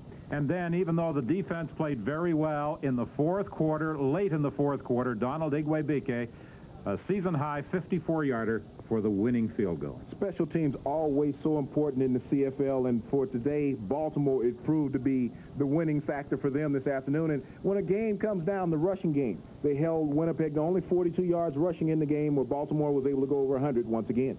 And Baltimore goes to the Grey Cup game with a 14-12 win over Winnipeg. Mark? And Don, that's the look of a champion. Baltimore beats the Bombers and Big Chris Walby by 2. And the Dixon Cup, one of the oldest trophies in pro sport, awarded every year since 1912 to the East Division champions, is going outside Canada for the first time in its history. This is Mark Lee saying so long from Winnipeg. Now back to Scott Oak in Calgary. Mark, thank you very much. And Ron Lancaster, there's no doubt that with an unrestricted All-American roster, the Baltimore CFLers have an advantage over teams that have to use Canadian quotas. But the reality is, I'm not sure that was a huge factor today. The Bombers may have beaten themselves. You're exactly right. It had nothing to do with who they are and what they are. It's what they did. And the Winnipeg Blue Bombers beat themselves today, and I'm sure Cal Murphy will agree. You can't have a mess up and not have people on the field and have field goals, problems with it. And then when you have a fumble given up by the offense, they did a heck of a job defensively against a good football team, and they did a good job moving the football. But you can't make mistakes and beat yourself, and that's what happened. David, you noted throughout the game, the East Division final, that Tracy Ham was not on top of his game, but he cranked it up late. Yeah, I think this was a classic game of the survival of the fittest, and Tracy became the fit guy in the second half. He really started to make some plays, got the ball to his people. Ron, Baltimore's a good football team. Whoever they play in the Grey Cup next week, Calgary or BC, it's going to be a good game. Well, there's no doubt about it, and I think people today are finding out that BC is an awful good football team. I think a lot of people last week kept saying when we lost to them last week was an upset. Not an upset. BC is a good football team, and they're showing it today right here at McMahon. So one Grey Cup finalist has been decided. Baltimore CFLers are waiting for either the Calgary Stampeders or the BC Lions. They're not going to have to wait long because we're at the half of this West Division final with the Stamps up by 3. Santa Claus has got the cup now, but next week it'll belong to either Baltimore, Calgary, or BC.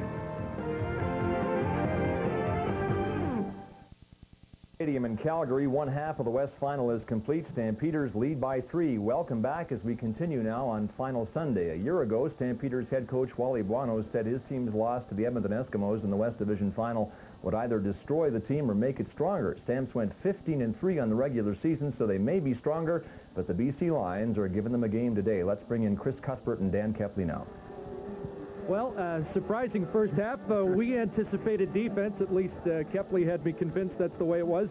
Give you credit for one thing. BC took Alan Pitts out of the first half. And I think that was the thing that they needed to do, but then all of a sudden they forgot about the guys like Will Moore and the Danielsons. All of a sudden on the other side of the ball, they haven't taken out, Calgary hasn't taken out a guy named Flutie. They haven't taken out Millington or also Philpott, and all of those guys are having a field day. Yeah, especially Darren Flutie. It really was his first half for BC.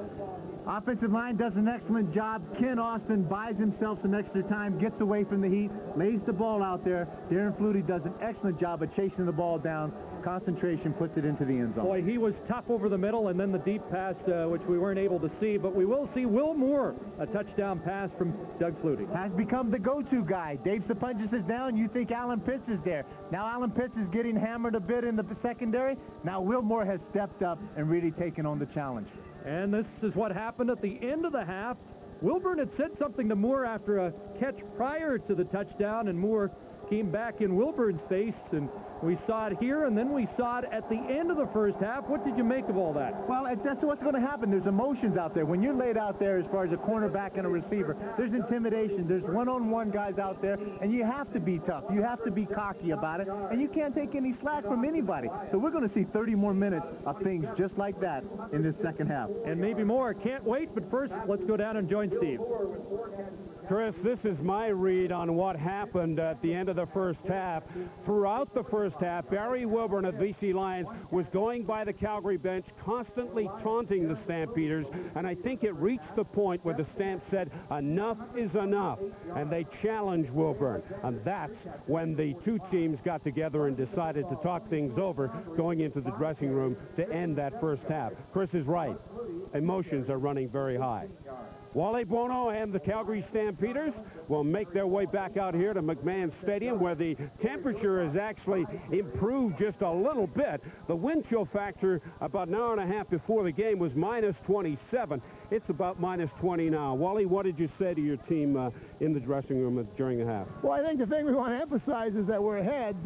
We're not playing maybe as well on defense as we like, but you got to give Austin a lot of credit. He's playing very well. Our offense right now is keeping us in the game. You said to us in the press conference yesterday, this would be a good game, a close game, a shootout. I don't think a lot of people believed you. Well, again, that's why I'm the coach and they're the reporters. This is two good football teams with a lot of firepower. Wally, good luck to you and the Stampeders in the second half. Right now, let's go upstairs to Scott. All right, Steve, 30 minutes left in the West Division Final. That's how far away either the Stamps or the Lions are from the date with Baltimore in the Grey Cup a week today in Vancouver. Stand by. The second half kickoff is next.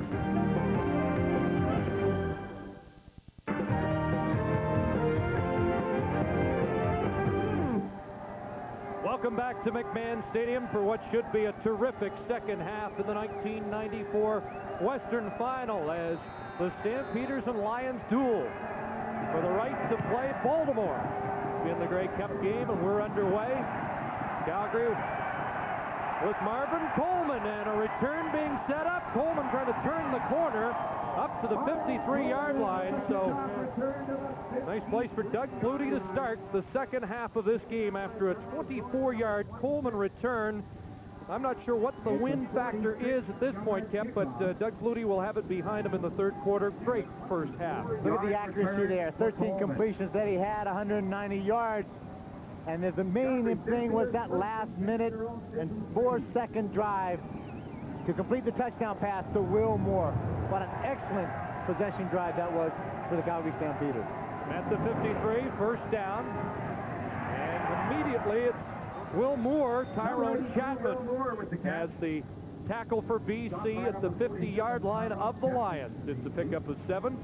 And here's how he distributed the football. I guess the big surprise, Pitts with just the one catch, but Will Moore, who has just caught his 5th of the game, was a key man. Well, we said this about the beginning of the game. If he takes Pitts out, he has 5, 6, 7 other guys that he can throw the ball to, and he is not shy. He'll put it out there, and these guys will make the catch for him. 2nd and 3. The option toss to Tony Stewart. Stewart runs over Charles Gordon. 21, Tony Stewart. And is close to the first down.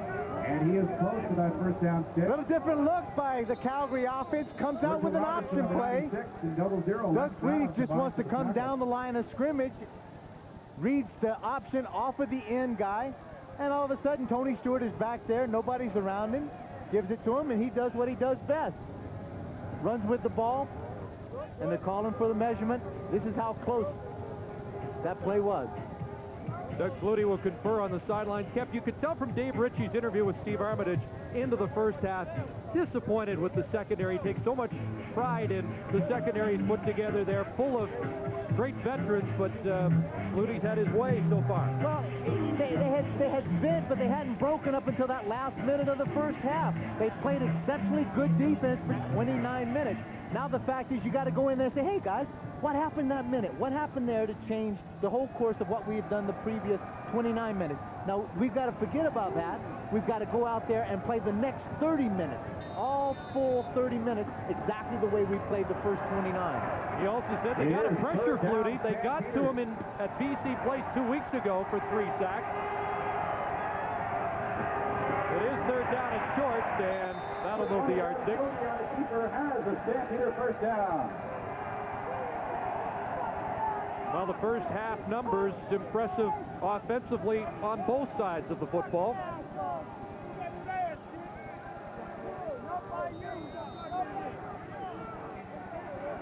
The yards passing there by the BC Lions are incredible against a very tough Calgary defense.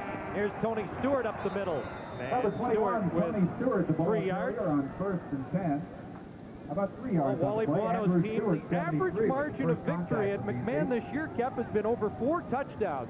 The BC put up 21 points in the first half against the Calgary Stampeders. In fact, the most points scored by an opposing team here was 25 by Las Vegas. 2nd and 6. Flutie has a receiver. It's Danielson, but he's stopped up. Tighter coverage there. Les Brown. 0-0. Tied him up. Will this be his last game? Well, you never know. I'm telling you, the way he's playing, he says that it's going to be his last game, but all of a sudden, he may go out and spend a little money and buy his own hyperbaric chamber and just have it there for the whole off season, and he'll be here for his 36th birthday. Well, he desperately wants his last game, if he does retire, to be back home at BC Place Stadium.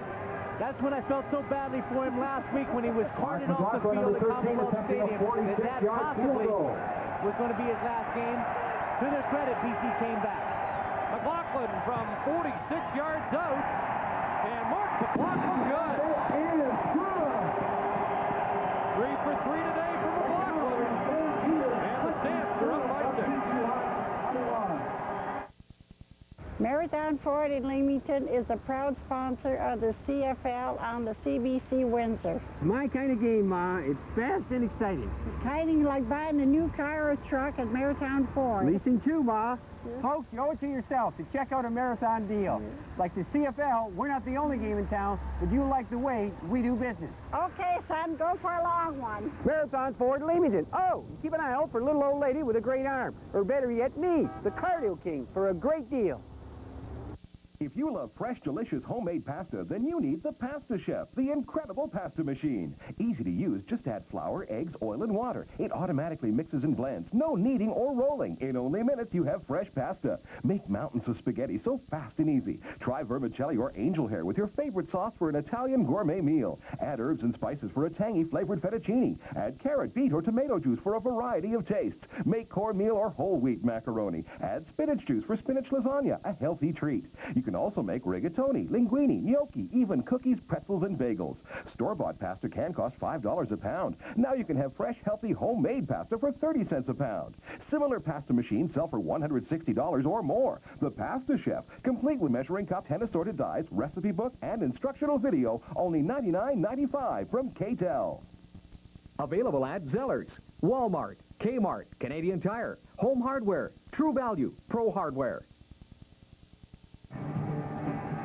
Welcome back to the shootout at McMahon. First possession of the second half. More points, 3 more for the Stampeders on the Mark McLaughlin field goal, and a 6-point lead as the Lions get set for their first second half possession. Been so high scoring, we've already set one record today. That rash of points in the second quarter, the highest scoring quarter in playoff history. And Austin going downtown on the first play. Clark couldn't bring it down. Austin looking deep for Matt Clark, number 85. But Austin trying to stretch Calgary's defense on the first play.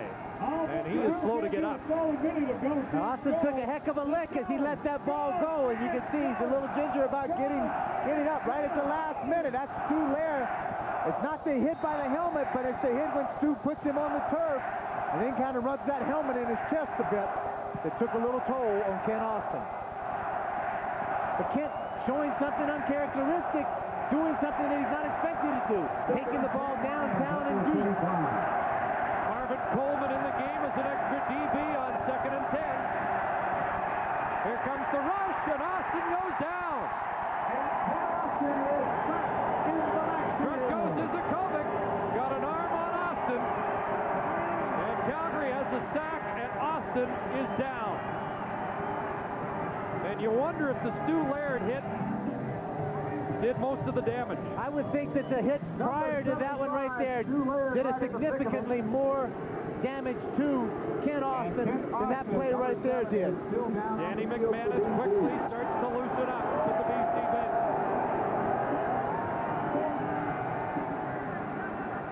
This is a team, this BC team has a lot of confidence in Danny Mack to come in there behind and run the show.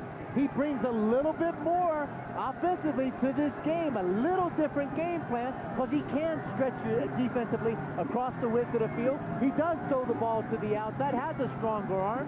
He doesn't read quite as quickly as Ken Austin does. Kent will stay down. Obviously, they'll try to keep him down as long as they can, even if he is okay, to give Danny Mack enough time to warm up in the bullpen. Well, Ken Austin suffered a third-degree shoulder separation of the left shoulder against Baltimore.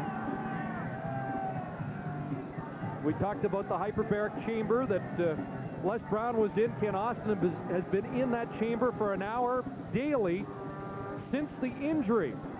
Now, Kenton Leonard's the halfback. He comes on the blitz. Millington picks him up.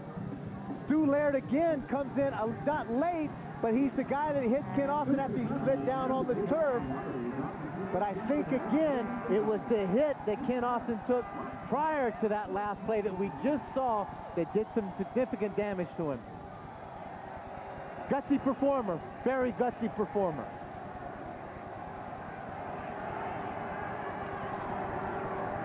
And it's really a shame in this type of game where he has been brilliant that he is knocked out of the box. Third down, Pasaglia's first punt of the game.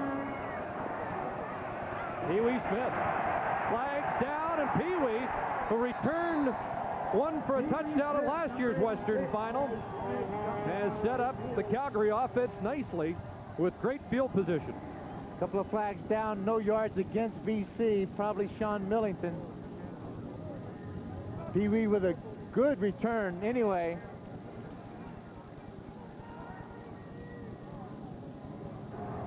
No yards, DC number 23, 15-yard penalty, first down Calgary.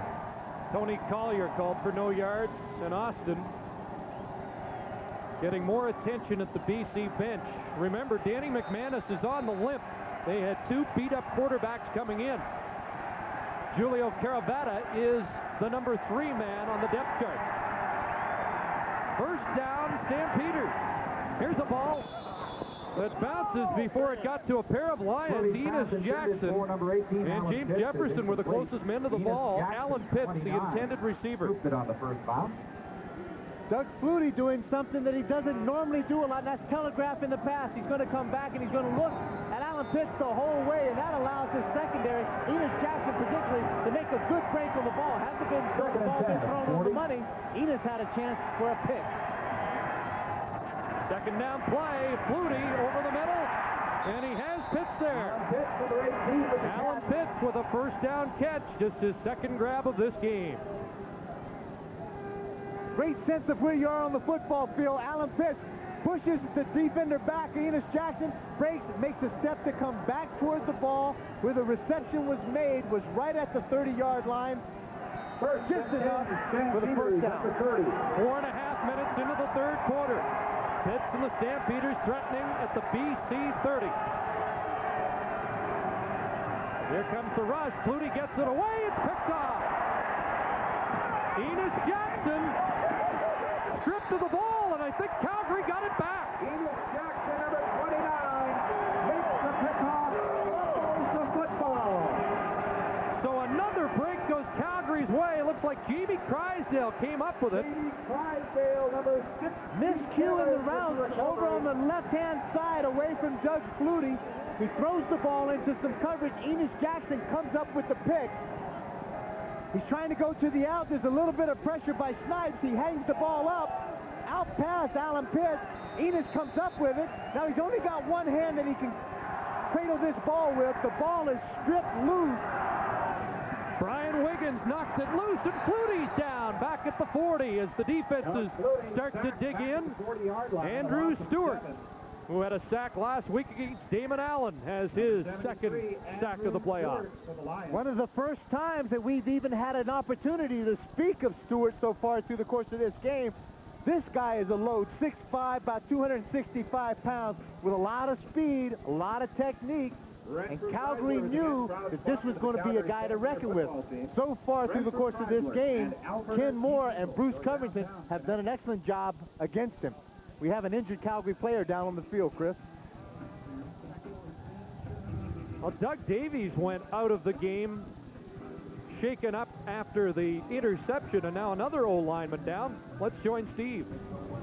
Chris, the word on Ken Austin, who is sitting on the bench trying to stay warm, is that he is through for the day. He has re-injured that left shoulder. He took a couple of hits. The second one has put him out of the ball game. He will not go back in. Danny McManus will take his place. So it's McManus who has to win this one in relief for BC. Last week it was Austin in relief of Danny McManus, and that is Doug Davies being helped off as McManus number 56 continues to warm up at the BC bench. Davies was really shaken up on the interception. I thought he'd gone off, but stayed in for one more play, and now he's being helped to the sidelines. And Bobby Pandelitis goes in on the offensive line. For the Stampeders. Down 17 at the 40. Second and 17 after the Flutie sack. And Flutie draws BC offside, and another flag will be called as Dave Chaters, the Calgary boy, took a shot at Flutie.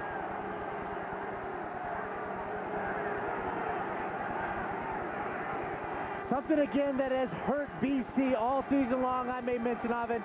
They are the most penalized team in the CFL. It is paramount that you maintain your discipline, no matter how hard it is, no matter how much your emotions are going, no matter how mad you get.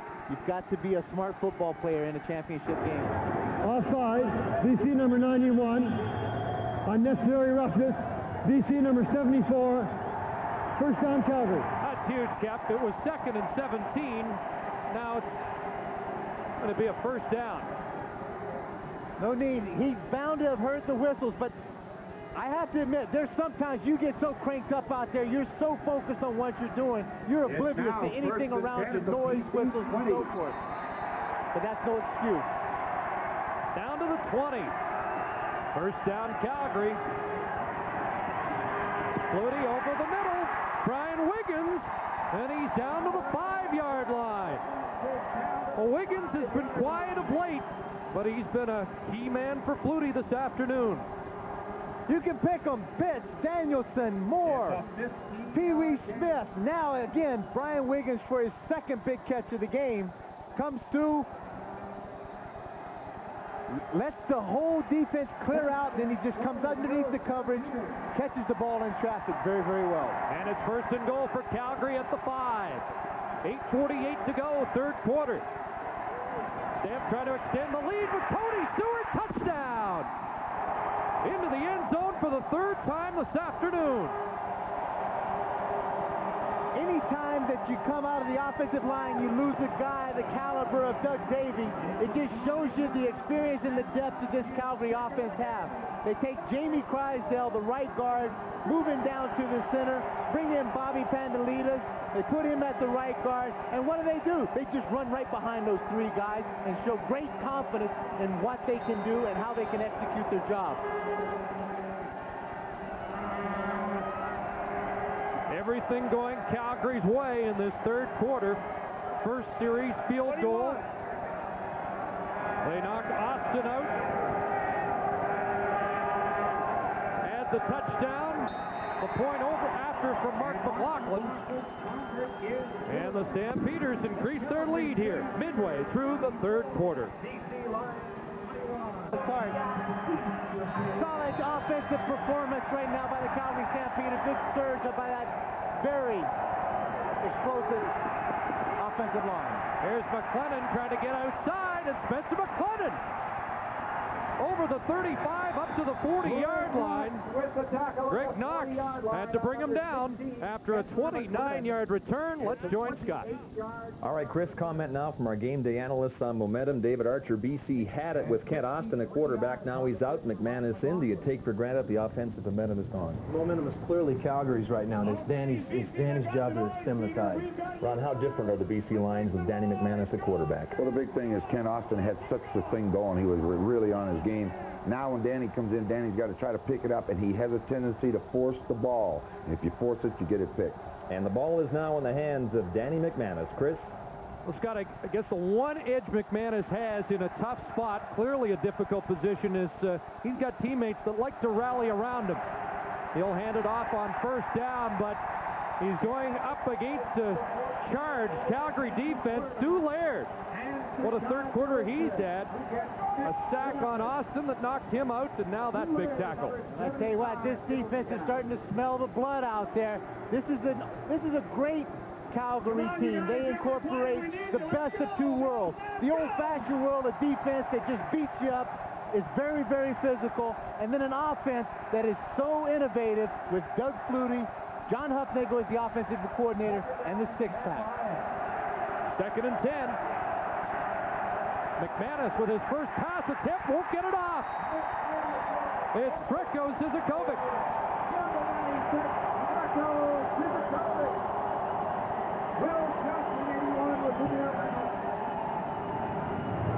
Well, Tricko charged up, second playoff sack last year against BC. He had an interception for a touchdown against the Lions.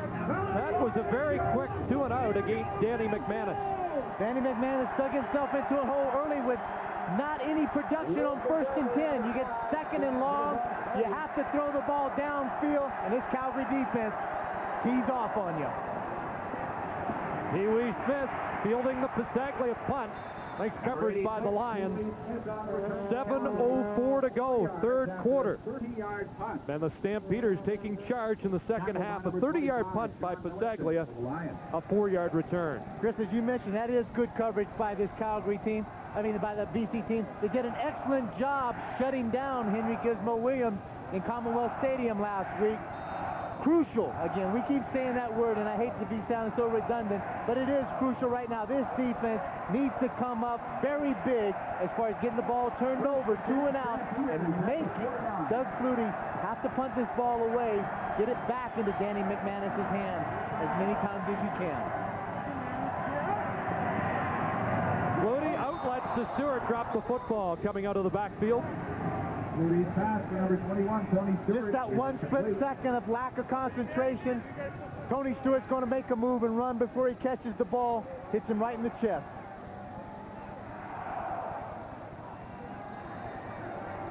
Good look. That's John Hufnagel, the offensive coordinator of the Calgary Stampeders. Not with a very relieved look on his face yet. 2nd and 10. Here comes the blitz. Flutie gets it away. Hits. Almost a spectacular catch. Incomplete. Got away with one last week against Saskatchewan that hit the turf, but that one ruled incomplete. Pitts comes down. It's the hook pattern. The safety blitz is in. There's a lot of physical contact. Pitts gets the elbow up into Enos Jackson's face this time. Makes a left-handed stab out of it, but as you can see, the ball rolls on the turf as he tries to cradle it in. And a few flurries starting to fly here at McMahon. Tony Martino pulled 2 down against BC this year, but kicks this one away. And it's Darren Flutie. Hit by Marvin Coleman. And just 4 yards on that return. Great coverage. Ray Biggs led the charge. 3-yard return. Well, the Baltimore CFLs await the winner, and our congratulations to Don Matthews, Jim Spiros, and the entire Baltimore franchise. It's been a storybook expansion year for them. They're going to Vancouver. Who will they play? Right now, the Stampeders have the upper hand as Wally Buono tries to take his team back to the big game.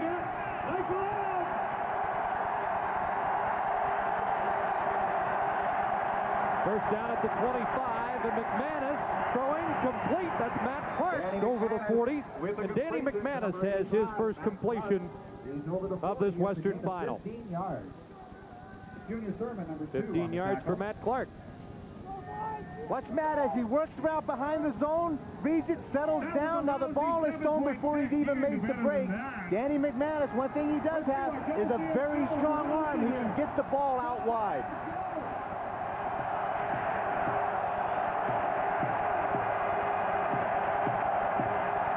Short drop by McManus, and he can throw that out to the wide side. Matt Clark again with the completion, and Douglas Kraft covering.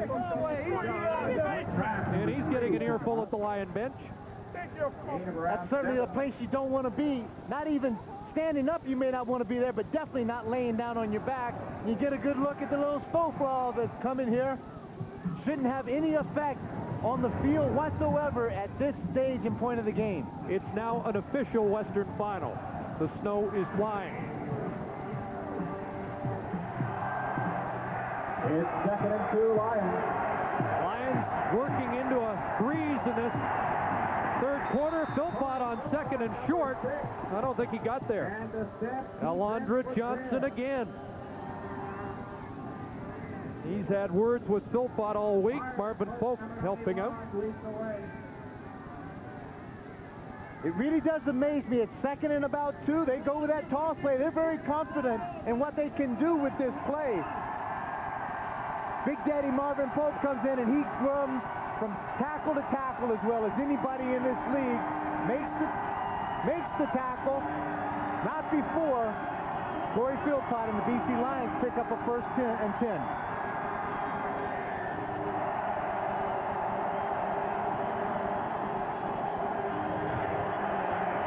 Couple of first downs for McManus to get him into the game and building some confidence. Has some time over the middle. Yo Murphy went high, and he's nailed by Kenton Leonard. They say pound for pound, the toughest player in the CFL. He's 166 pounds, but he can certainly lay out the receivers. Danny Mack wants to sprint, throw back. He wants to try to get Greg Knox, the safety, out of the middle, favor to the sprint side, and then come back to the slant or the post pattern behind it. But Kenton Leonard's having nothing to do with it. And there's a flock of Calgary defenders around Joe Murphy. 2nd and 10. McManus has a completion. Matt Clark with another catch into Calgary territory, and he is close to a first down. Close enough that they'll call for a measurement, Chris. Now watch how he looks. He's going to push off against Junior Thurman, comes back, and he just has to go down low. He can't keep his feet up underneath him, so he was unable to make a move after he caught the ball. And as he leaned forward, it all depends on the spot by the official.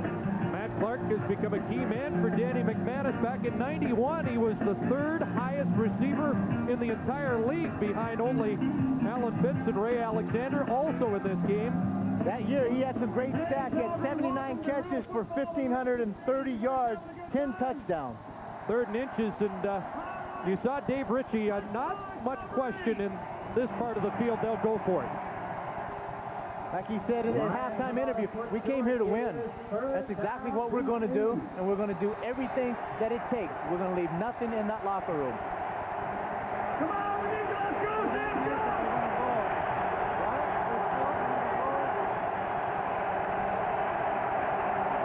McManus keeps. Number 14, and he'll move the sticks. McManus on the keeper, straight ahead. I tell you what, it looks calm on the outside when you see Coach Ritchie just standing there, but those gears are turning. It's kind of like the duck on the water, you know. As he looks really calm and cool on top of. Underneath those legs are just paddling like crazy. So you know that's what his mind is thinking. He's about 4 or 5 plays ahead of anybody else on that sideline. But we should emphasize no shortage of confidence in Danny McManus as his quarterback. Absolutely not. First down, BC. McManus trying to get outside. Throws downfield and has an open receiver. Yo Murphy with the catch. Took a lick. There is a flag down. And Yo Murphy's down too. Yo Murphy took a lick from Matt Finley, and that's a tough catch to make coming across the field. And the ball hangs up a bit, and you know somebody's going to stroke you at the other end. In the passer, Calgary number 96, half the distance to the goal line, first down DC. Austin's out, and they're not going to lay off Danny McManus. Zezukovic took an extra shot. Well, think of it. Danny McManus goes down. That's Caravetta comes in if he's injured, but right at the last minute, Danny hangs it up. Strecko, it's fairly innocent, but what he did, he dipped the head down and put it down into him. Had he just come up there, just pushed him a little bit, it wouldn't have made that much difference, I don't think. But look at the contact that takes place downfield. That's Knox, that's Finley, and they lay a lick on Yo Murphy. Murphy, help to the sidelines, will return to McMahon Stadium. Challenge. Take the popular Toyota Tercel and reshape it, re-engineer it, make it better. So we developed a new, more powerful 16-valve engine that delivers improved fuel economy, a sleeker design, and a more ergonomic interior. Presenting the totally redesigned Toyota Tercel. Take one for a spin. Cool. Tercel. It's more than just a fun new car. You'll have to think like a quarterback when you play the Bud Super Bowl contest. You could win one of 50 trips to the Super Bowl. Just get yourself a game card, get a touchdown, and you could be on your way to the Super Bowl in Miami. All expenses paid. So, find out what kind of quarterback you'd make. Pick up your game card in cases of Bud or call 1-900-451-6069. I think I would have run there. No purchase of product necessary. Boy, how's he do it? Kind of like animal. Yeah, right. Hey, Dougie, what's your secret? Hey, guys. Hard work, balanced diet, variety, including milk. Cold, refreshing milk. Sumashchi, какие безумные ноги. You could say that again. Holy cow. What's the matter? Never seen a cowboy before? Calgary Stampeders has outscored the BC Lions 10-0 in this third quarter. Lead by 13, but time for Will Johnson and company to dig in because the Lions threatening Danny McManus has some driving. First down at the 12. The pitch to Philpott. Corey Philpott near the 5. Corey Philpott, number 6. Gain of 7 for the dangerous Philpott. Chris, this is a guy, he's listed in the program, 5'9", about 186 pounds. and he just runs bigger than 185 pounds. Very strong, lots of speed, a hard guy to really get a good shot on. Something about him, his shoulder pads, his midsection are always moving that you can't really get him a real good hit. Heads up with him. 2nd and 3 from the 5. McManus into the end zone. Touchdown, Darren Flutie. Danny McManus throws a 5-yard touchdown pass. Don't count the Lions out yet. Danny McManus to Flutie, and they're right back in the thick of it. Chris, we saw last week playing against Edmonton, their comeback, they were going to the hospital and dragging guys out to put back on the field. This is a team that is made up of a lot of character and a lot of heart. But you see, as Kenton Leonard, this is just a little stutter step, and he allows Darren Flutie to get to the outside. Then he pushes him. As he pushes him, that creates more separation, and all Danny Mac has to do is lay the ball out to the corner, and Darren Flutie runs underneath it. Bisaglia adds the extra point. And the Stampeders now have their lead cut in two thanks to Darren Flutie's 2nd touchdown of the game. You talked about beating him up physically at the line, and you could see there that he was able to just walk into the end zone. Dan McManus picking up where Austin left off. You know, I thought it was interesting yesterday, Kep. Dave Ritchie said he made the decision on who would start with Austin because he was healthier. Not that he rewarded Austin for a great relief job last week or questioned McManus' ability.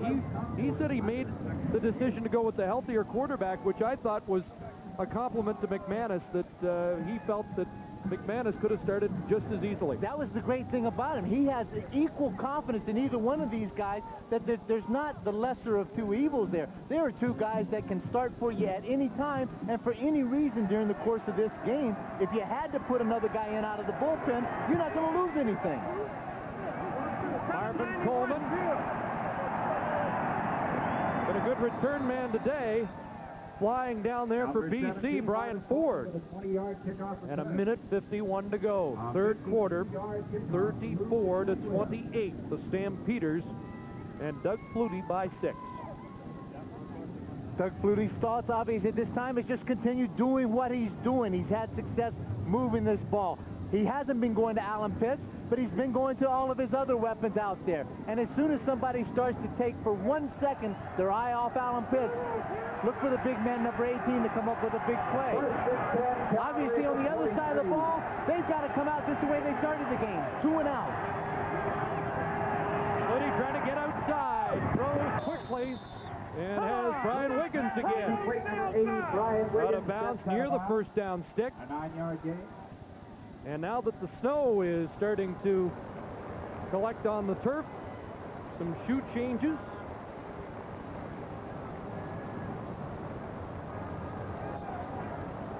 Well, they were expecting this snow early this morning, and we thought McMahon might have been blanketed, but the snow arriving about 12 hours late as the flag goes down and a procedure call against Calgary. Flag comes down. Crucial penalty right now for Calgary. It was 2nd and about a half a yard. Legal procedure, Calgary number 62, 5-yard penalty. Now it makes it 2nd and 5.5. Vandalitas called, and he is in, replacing the injured Doug Davies. They've moved Crysdale to the center spot. Vandalitas at right guard, and Davies out. 2nd and 6 now. And Flutie has the completion. Vince Danielson. Danielson with the catch. The UBC product 55-yard line. Continuing to excel in relief of Dave Sapunjas. Coverage on the play by number 23, Tony Collier to BC. It still really is complimentary to that young receiver to see in crucial situations Doug Flutie chooses to go to him. At midfield, first down, Stampeders.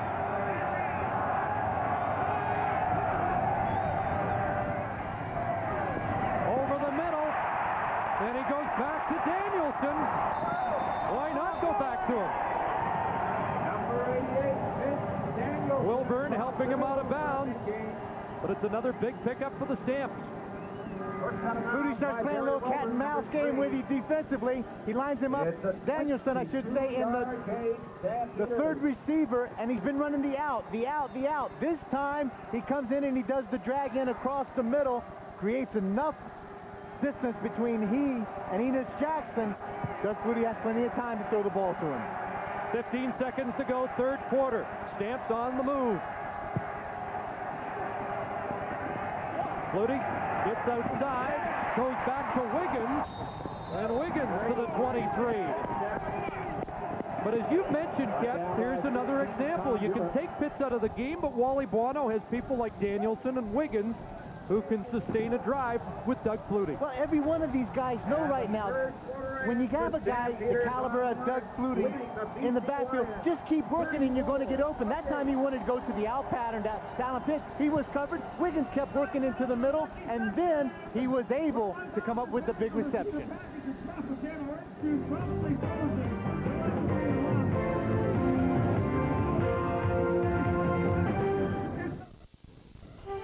The CFL on CBC. Brought to you by Bell Canada.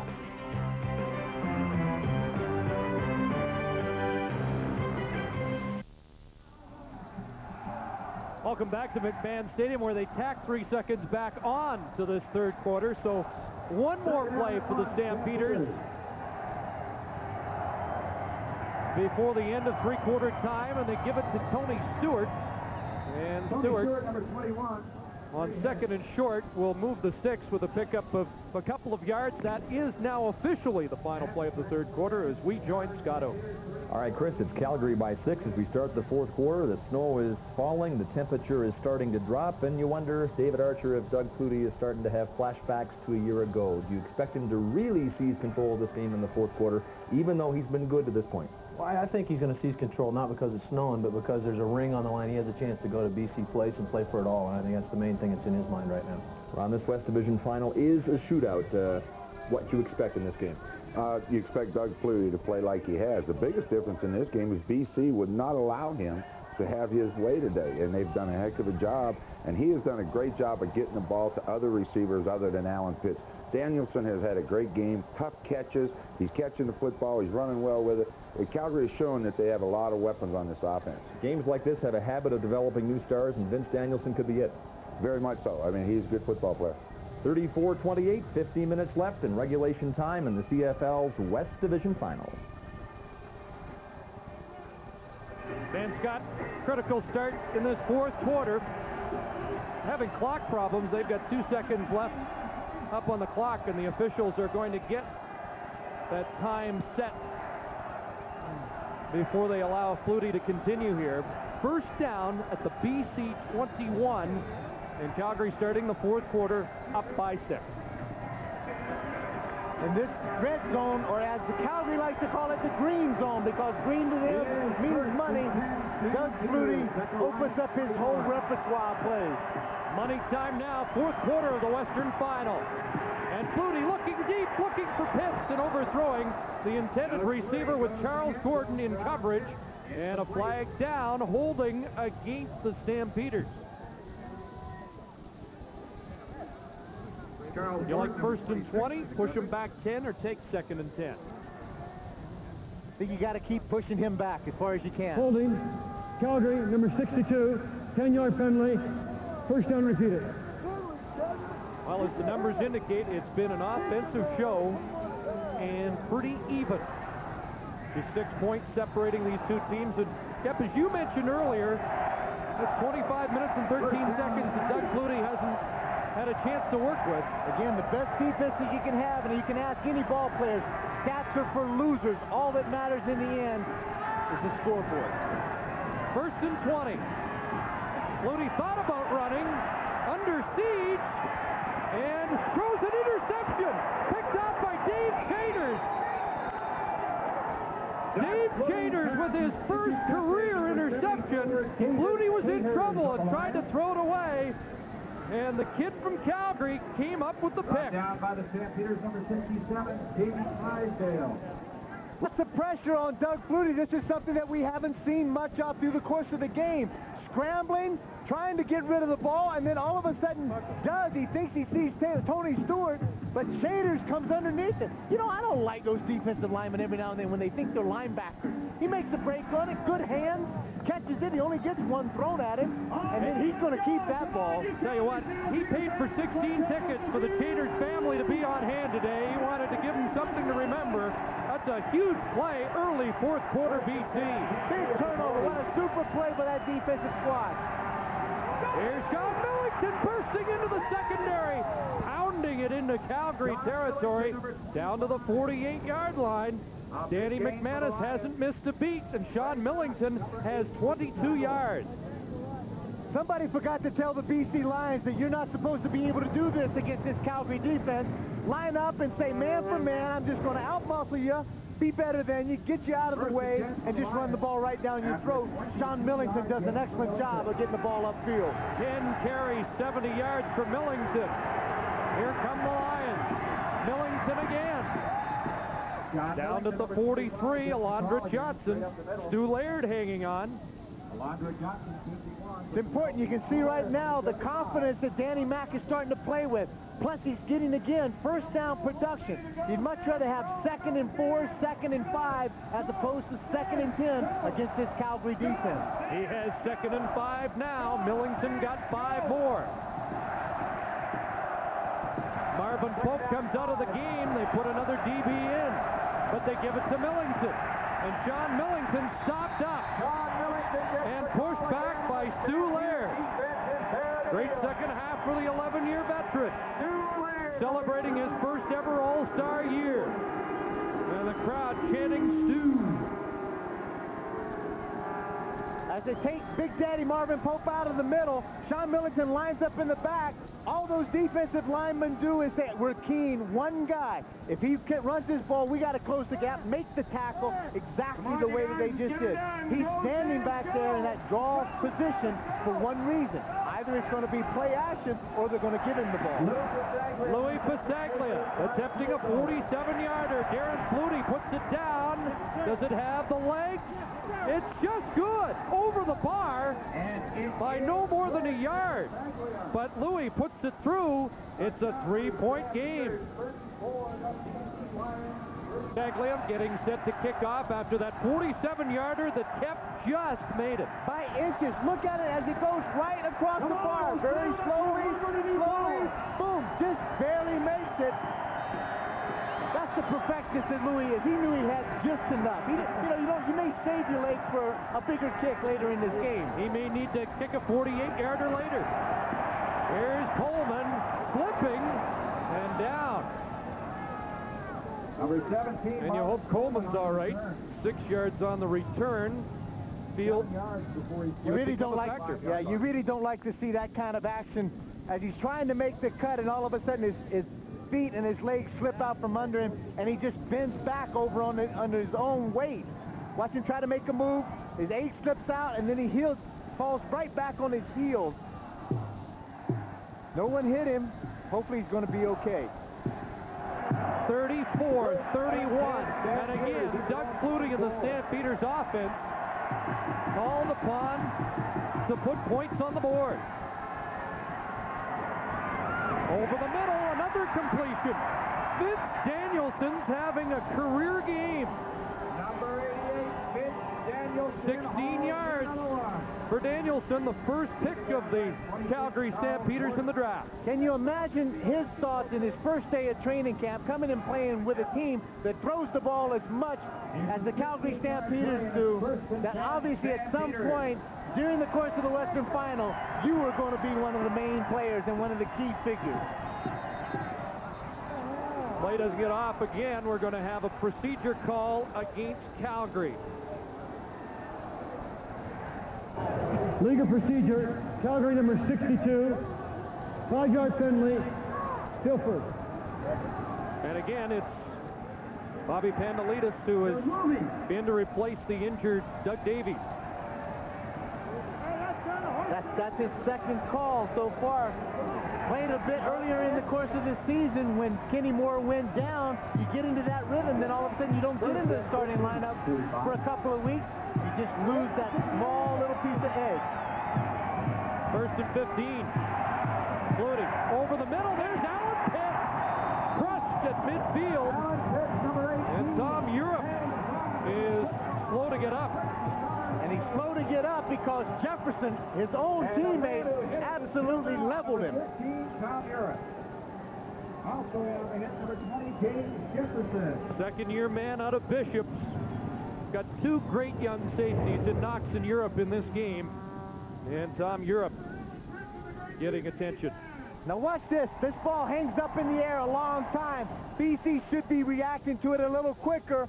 Just gets it over the outstretched hands of the linebacker. Now you will see there the right shoulder comes in and catches Europe, the right shoulder of Jefferson, and catches Europe right in the chest and under the jaw. And while Tom Europe gets attention with 10:46 to go, fourth quarter, we'll take a timeout at McMahon. Helped off under his own power after that hit from teammate James Jefferson. There doesn't seem to be any end to the depth, though, in the BC secondary. They bring in a veteran safety, Sean Flutie, in his 6th year out of York University, and he'll take over. They still have the 6 DBs in against Flutie. First down, Calgary at the Lion 54. Doug Flutie audibly at the line of scrimmage, sees something that he likes. Rolls right, pressure on. Flutie now, backside, it's Pitt. And Alan Pitt fights off one tackler, Enos Jackson, and now Jackson goes to a knee. And Pitt has his 4th catch of the game. This is normally exactly the kind of play you want. Some heat on Doug Flutie, forcing him to throw the ball short to Alan Pitt. Now here's where the big thing happens. Enos Jackson comes up and he tries to make the tackle on Alan Pitt with only one hand. He's got the cast on the other hand. He just can't grab any cloth. And Alan Pitt comes up, puts the stiff arm right up in the face of Enos Jackson. And kept that's Angelo Snipes who is down. He had a shot at Flutie, but the elusive quarterback got away. And Snipes in some difficulty. Looks like the right thigh or hamstring. Well, this kind of turf right now with just a light snowfall on it, it's starting to get a little slippery out there. All of a sudden, you don't have your feet up underneath you, and you make a plant and you try to cut, and all of a sudden, your hamstring pulls up or snaps, and it takes an effect on you. Bill Rochelle, the trainer of the of BC Lions, he used to be with the Evanston Eskimos. That's where I got confused. He was the trainer when I first got there. Taking a look at Enos Jackson, and they're also looking at Angelo Snipes at the same time. There's Bill. So a couple of Lions going off. Brian Ford will come in at linebacker. Boy, what an offensive display we've had this afternoon. Doug Flutie on one side, and on the other side, Kent Austin and Danny McManus have teamed up, and over 400 yards of offense on either side. Chris, you just talk about some of the depth that these teams have, and it's very impressive. As you see, you can lose a guy for a while as Tom Europe. You bring in Sean Flutie. But then all of a sudden, you lose your outside linebacker, Angelo Snipes. You bring in Brian Ford. This is a guy that can play also, has some experience, and very talented. 4 years in the NFL with the New Orleans Saints. The Montreal native, Brian Ford, is in. But it's Calgary on the move. At the 43-yard line, Dave Chater's the Lions. Take a look at those eyes. That's intensity. It is 1st and 10, Stampeders. It's ahead with Rocco Romano. First down give to Stewart, and Stewart to the 40, and close to 4. Henry Newby with the tackle. Number 73, Andrew Stewart. Under 10 minutes left. Henry Newby combined for the tackle. Calgary has been on a mission all year, but it's not accomplished yet. These Lions have been tough. Third down situation, second down situation again. Do you go to Danielson? Flutie has time, looking deep, looking for Danielson. Well, he's got the hot hand, and Flutie had him open and just missed. Number 88, He's run the whole tree as far as the pass routes are concerned. He's run the slants. He's run the quick outs. He's run the curls. This time he does something that he hasn't done through the course of the game. He takes it deep, makes a great effort to get extended, gets the right hand out. The ball just barely overthrown. Louis Passaglia just hit from 47, and now Mark McLaughlin will try from 47. Doesn't look like much of a breeze. McLaughlin line drive, and he missed it. And McLennan will concede the single point. That'll help Calgary. McLaughlin would like the 3, but 1 is valuable because it makes it a 4-point Stampeder lead. Chris, what do you think? I think maybe he should have brought that ball out. At least give yourself, if you're in a crucial situation, as tough as these defenses are playing, give yourself where you've got an opportunity to kick a field goal to possibly tie it if you're lucky enough. Now, you have to have 2 possessions as far as kicking a field goal, getting a single somehow. I think it was just a bad choice. Okay, boys, let's go. There's your line. 11-10 here in the second half, 35-31. They do get the scrimmage from the 40, but I think you're right, Kep. Here's Philpott trying to spin away. And great pursuit by the defense, and Treko Zizakovic has really been a factor second half.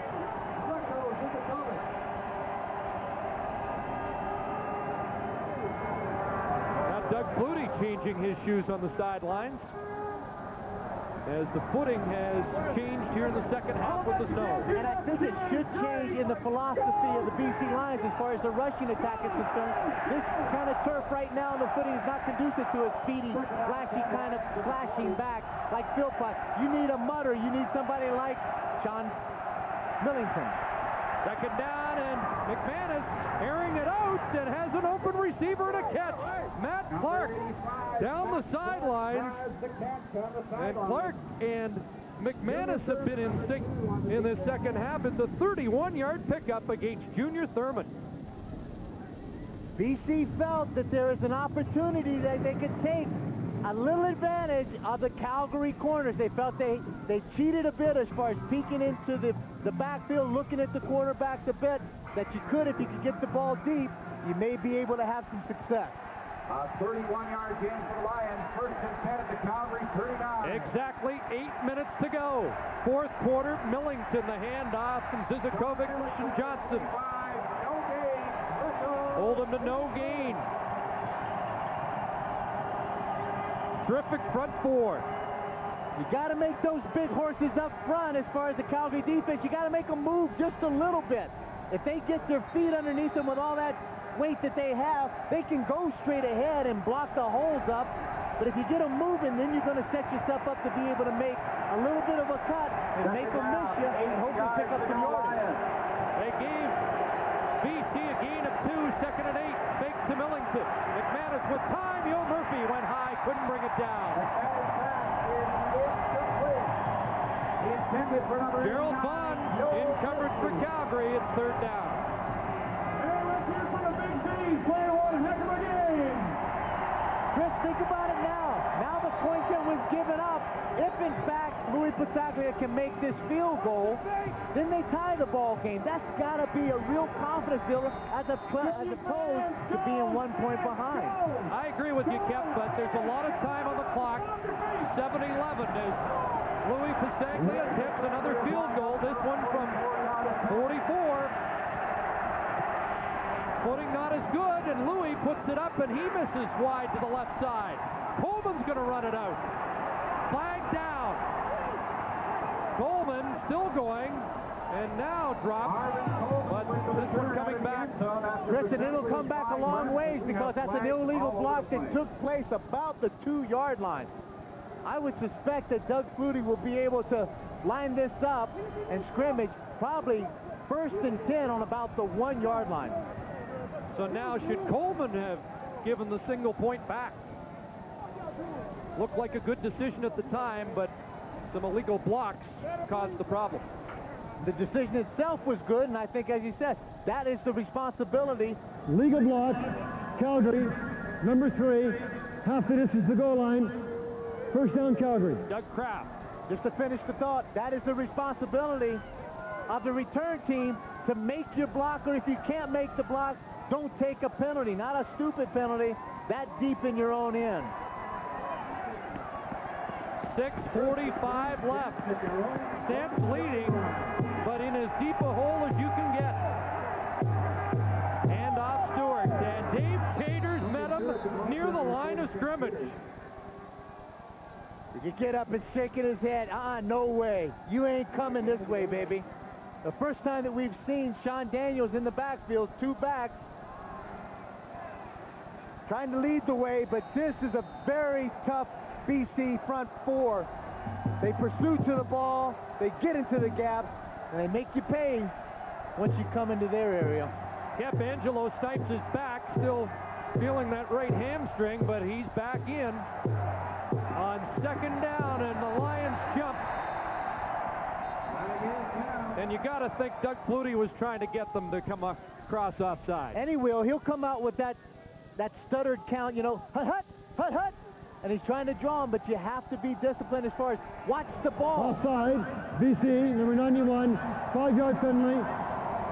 Still 2nd down. Everybody's trying to time the snap, but the ball has to go first. So if all of a sudden Jamie Crysdale hasn't moved it, you don't move. It moves, you move. Just got a message from that box with Scott Oak. David Archer and Ron Lancaster say you need work on your cadence. I don't think they'll ever have to worry about me taking either one of their jobs. 2nd and 4 after the penalty. Big play for the Lions D. Flutie calls his own number and has a huge hole. Foot race time. Doug Flutie. Hook slide, and boy, he slid 5 yards. And they'll down him at the 45, an enormous play and jubilation at the Stamp bench. We talked about it at the beginning of this game in the opening. The one guy that is unaccounted for is Doug Flutie. And if you do have a spy on him, it's a tough day. This time, nobody's there. Doug Flutie's in a draw situation. The guy you can see, that's number 47, Tyrone Chapman, comes on a blitz. Doug Flutie, all of a sudden, the Red Sea part, and now you can see some speed as far as he just puts his head down. 58 yards for Flutie. Could be the play of the game with 4:50 to go. Stewart. Snipes got a hand on him, and down he goes after a pickup of 2. Doug Flutie, 4 carries, 79 yards. But that 58-yarder to get them out of trouble is enormous now. This is a guy we talked about. He's like the Michael Jordans or the Wayne Gretzky's in the sports world. When it's a big play, when the time is running down, he wants the ball in his hand. He wants to be able to make something happen, as he just did. And he said, bring on the snow, bring on the cold, and bring on the Lions. He wants to put to rest all the talk about playing in the cold. 2nd and long. Flutie will keep again. Snipes couldn't bring him down. Now he's down, and he's short of the first down by a couple. Henry Newby with the tackle. And now Wally Buono has a decision. It's 3rd and a yard and a half. And they are in Mark McLaughlin range. 3:40 clock running. It's a gain of 6 and a 4-point lead. 3rd down and 2. And McLaughlin's coming in. This will be the kind of field goal that's not going to hurt you one way or the other. If they make it, BC still needs a major to be able to tie this game up.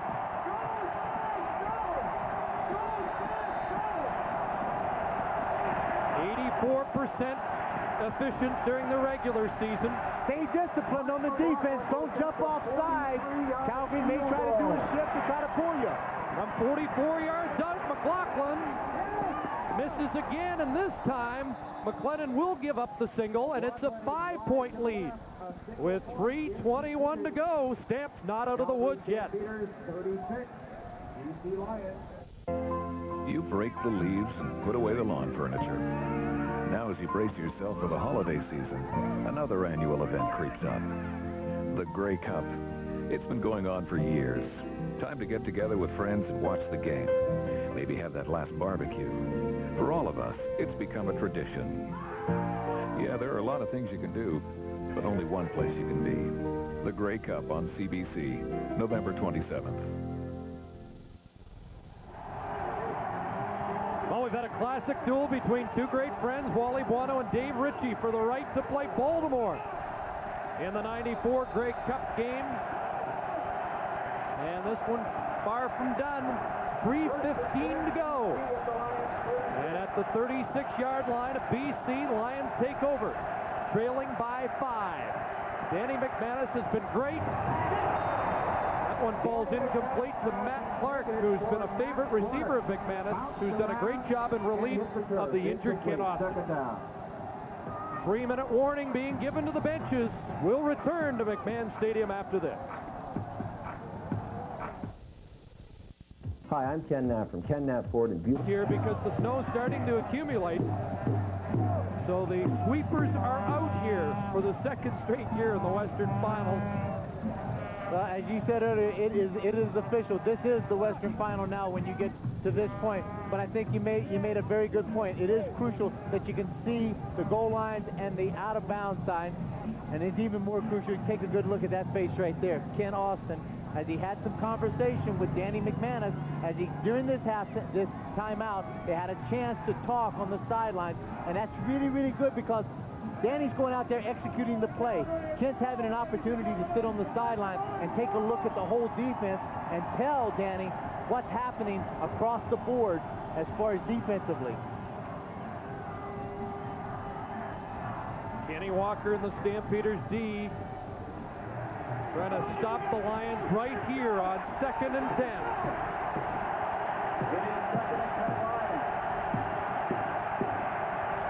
Here comes the rush. McManus gets it away to Philpott.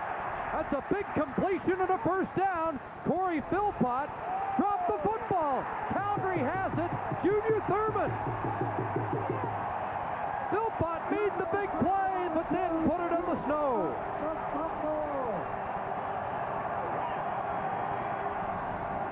They had it all. BC had it all as far as happening.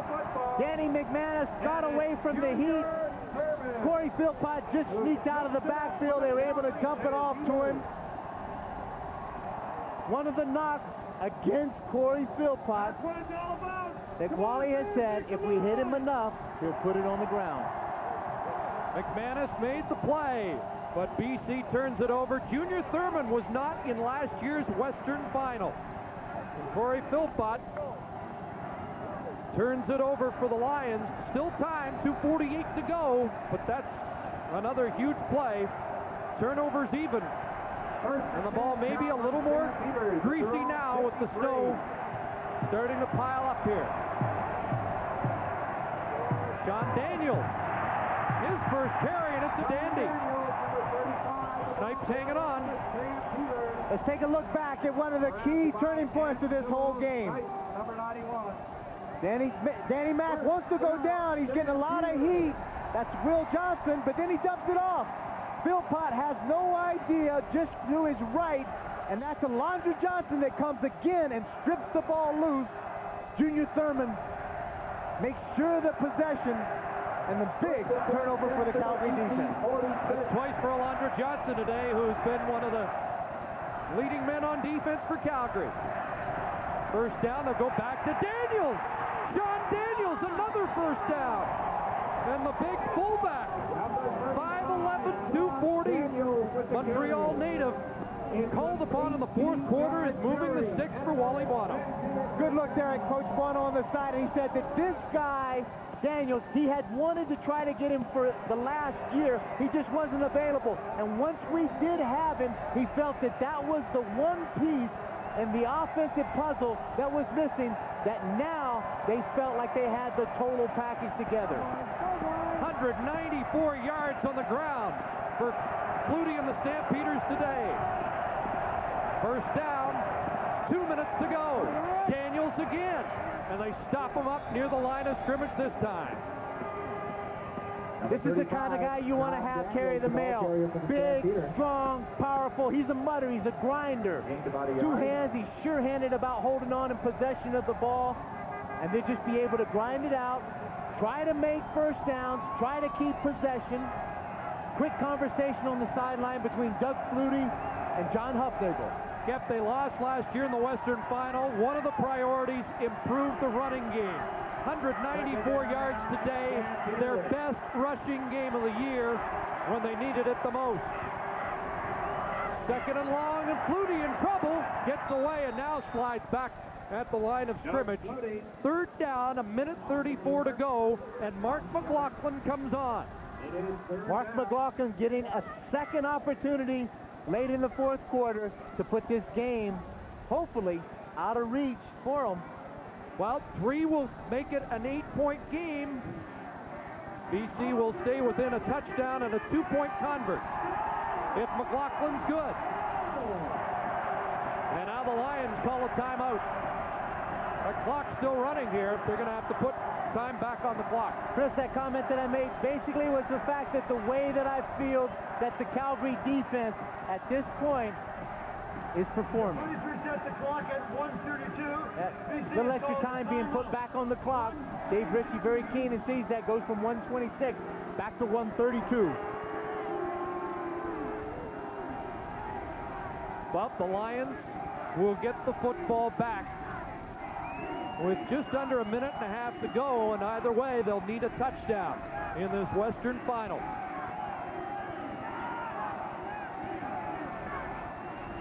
But I think, Kep, the way McManus has picked up where Austin left off, that the Lions still have some life. Don't count them out. Edmonton Eskimos may have done that last week, and they came back to haunt them. Number 13 now for a 39-yard attempt. 39-yard attempt for McLaughlin. Footing not great. It's blocked. Brian Ford after it. Flutie batting it out of bounds. Saves some yards for the Stamps.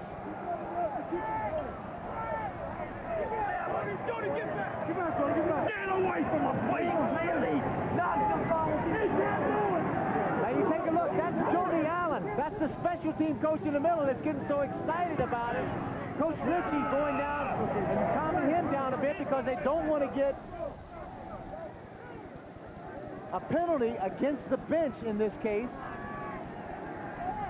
Good surge up the middle. Hands coming up. And it is awfully hard from that angle just to see who did get their hand up to knock it down. Looked like it could have been Ray Alexander who blocked the punt. I thought that was a pretty heads-up play by Flutie. Let's see if it's 88 Alexander. Yes, it is. Exactly. Ray Alexander again at 6'4", showing what we had talked about earlier. Some of that vertical jump that he has. So the ball is at the 43-yard line of the Lions. 1:25 to go. 5 points is the lead. BC can win with a touchdown. McManus. As Flutie and Alondra Johnson all over him again. Now Darren Flutie has been the key weapon this afternoon for BC. A couple of touchdowns. 137 yards on 9 catches. On the other side of the ball, not many better than Alondra Johnson. Be patient, Danny Mac has to be patient. This Calgary defense is not going to give him the home run ball. They're going to make him work for it down the field. Yep, they're taking their time. The clock's running. Second down, out in the flat, complete. Matt Clark. Junior Thurman keeps him in bounds. 1:01 left. What a gutsy call this time on this turf, on this kind of footing. You throw the wide side out in second and about 7 yards. Junior Thurman playing a soft cushion behind. Keep everything in front of you. Don't let any of these receivers get behind you. Matt Clark doing an excellent job of looking that ball in. Last team to have a home game in the Grey Cup. The BC Lions at 83. They're a touchdown away. But time a factor. First down, McManus. A lot of steamboats. Looking deep. Ray Alexander going up. Can't bring it down. Alexander was open. But Gerald Vaughn recovering for the Stampeders. McManus had plenty of time to throw the ball downfield, but at the last minute, he sees Ray Alexander going down. He just did not get an opportunity to plant his feet and get enough oomph and velocity on that ball to hang it out there a little further. Alexander was behind Vaughn by a step or two, but they had to wait on the ball, and then it became a jump ball. From huddle till the ball dropped incomplete, they used 23 seconds, 39 to play. Second down. McManus to Clark, complete. Tied up, he'd like to get out of bounds, and Thurman or Kraft all over him. Matt Clark having his best game of the season. 32 seconds to go, and now the Lions will operate without a huddle. Tough to see the yards here, but they are at the 38 yards, separating BC from a trip to the Grey Cup. Chris, they just see the one line they need. That's the goal line. First down, McManus, more time, has the completion. And it's Joe Murphy hanging on. 23 seconds to play. At the 26, looks like it's a first down, and it is. Unbelievable. Wally Buono's team now is on the ropes. Big Daddy Marvin Polk comes out of the middle. They bring in another back, defensive back.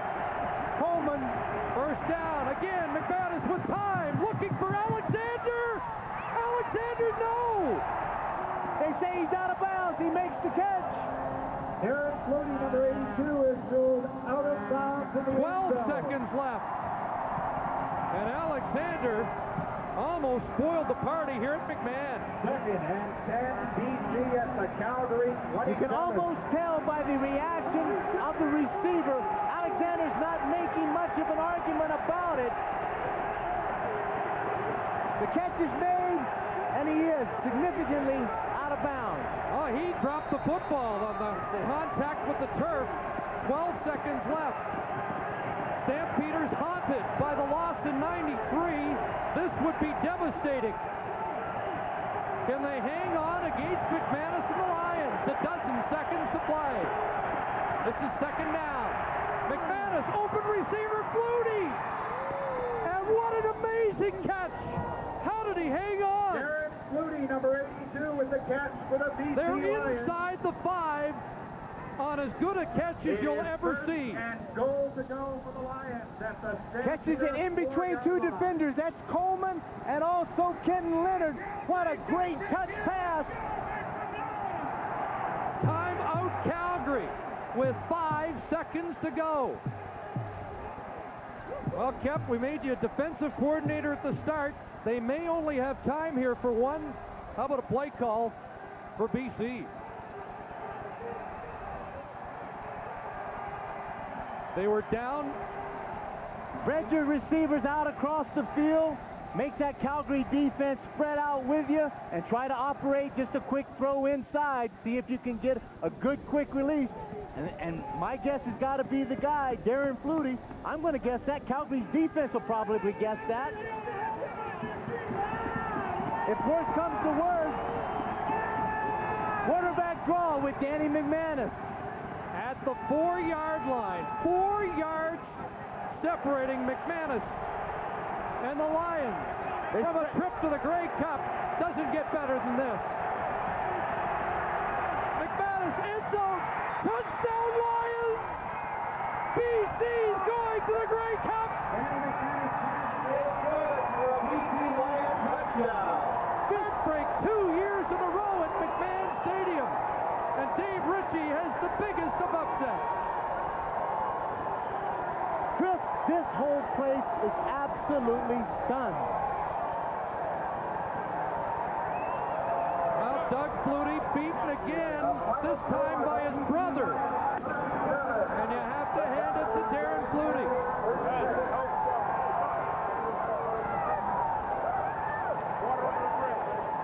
Danny McManus with a brilliant relief job for the Lions.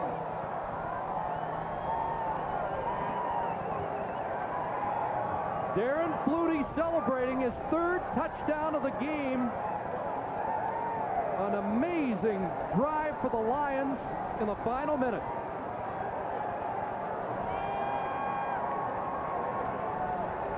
Well, Ken Austin, he set it up with a brilliant offensive performance. He was knocked out, but McManus kept it going for BC. There are the brothers. Embracing both were brilliant today. But Darren Flutie's out of the shadow of big brothers. Terrific team effort by the BC, offensively, defensively, handing the ball off from Ken Austin down to Danny McManus and Darren Flutie with a great afternoon. It's BC and Baltimore in the 94 Grey Cup.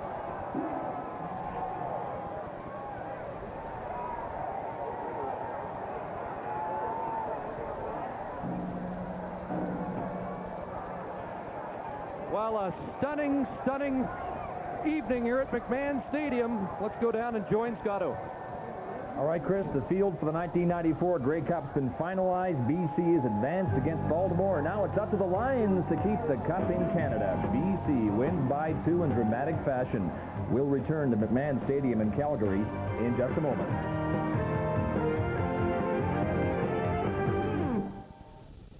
Great storybook endings in the CFL history, but I would have to suspect that this might be one of the best ever. It came down to the final play of the game. Backup quarterback Danny McManus going to Darren Flutie to put the BC Lions into the Grey Cup in front of their hometown fans against Baltimore. Danny McManus celebrates, and well he should. He came off the bench to replace Ken Austin, and he is with me now. Danny McManus, one of the toughest jobs in professional sport is to come in off the bench, and you did it exceptionally well. It is. First thing I'd like to do is thank the Lord for giving us the opportunity to play this game. Without him, I know things couldn't be possible, but I put my strength in him. He gives me the chance to go out there and play, even in the backup role, and things come out like this. Take me through that final drive. Just trying to throw the guys that are open. Those guys playing good on defense. Darren made a great catch down here, get us down to the 5. Then again, he made another one right here. Just a matter of those guys getting open and me throwing it to him.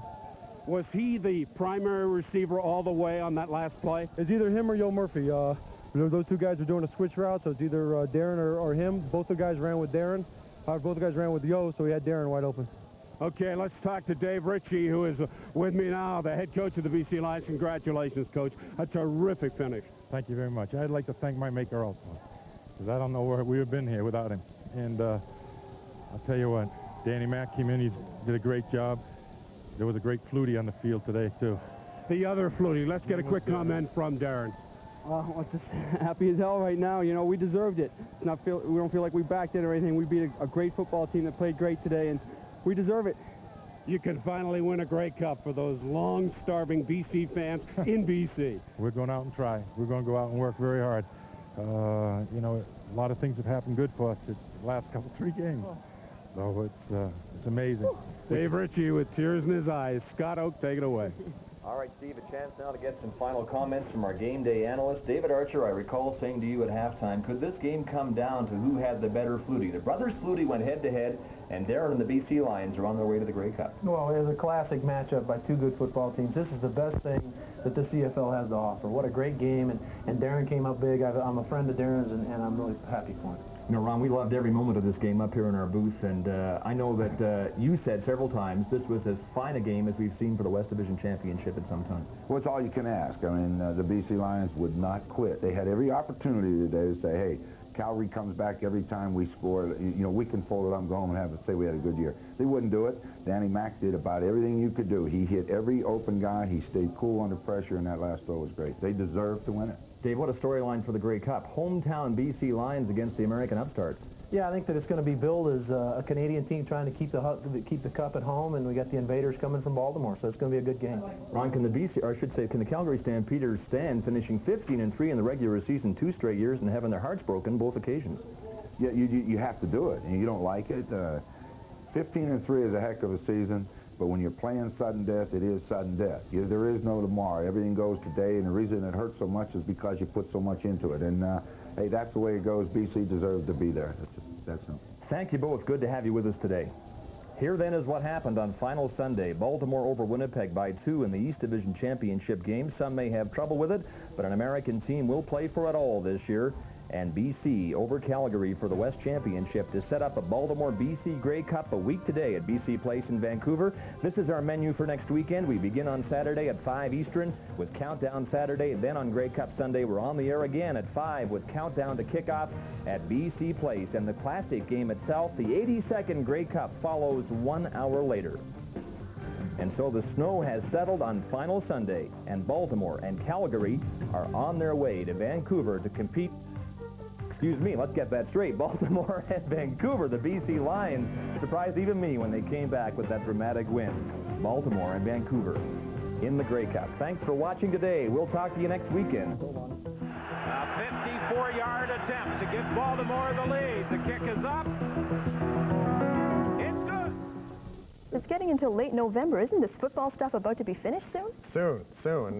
We're getting close, and got closer even this afternoon. It was wild. It was wacky. Today's CFL Eastern Final had freezing cold, snowballs from the stands, gusting winds, and a first-ever trip by an American-based team to the Grey Cup. It had everything, but a lot of scoring.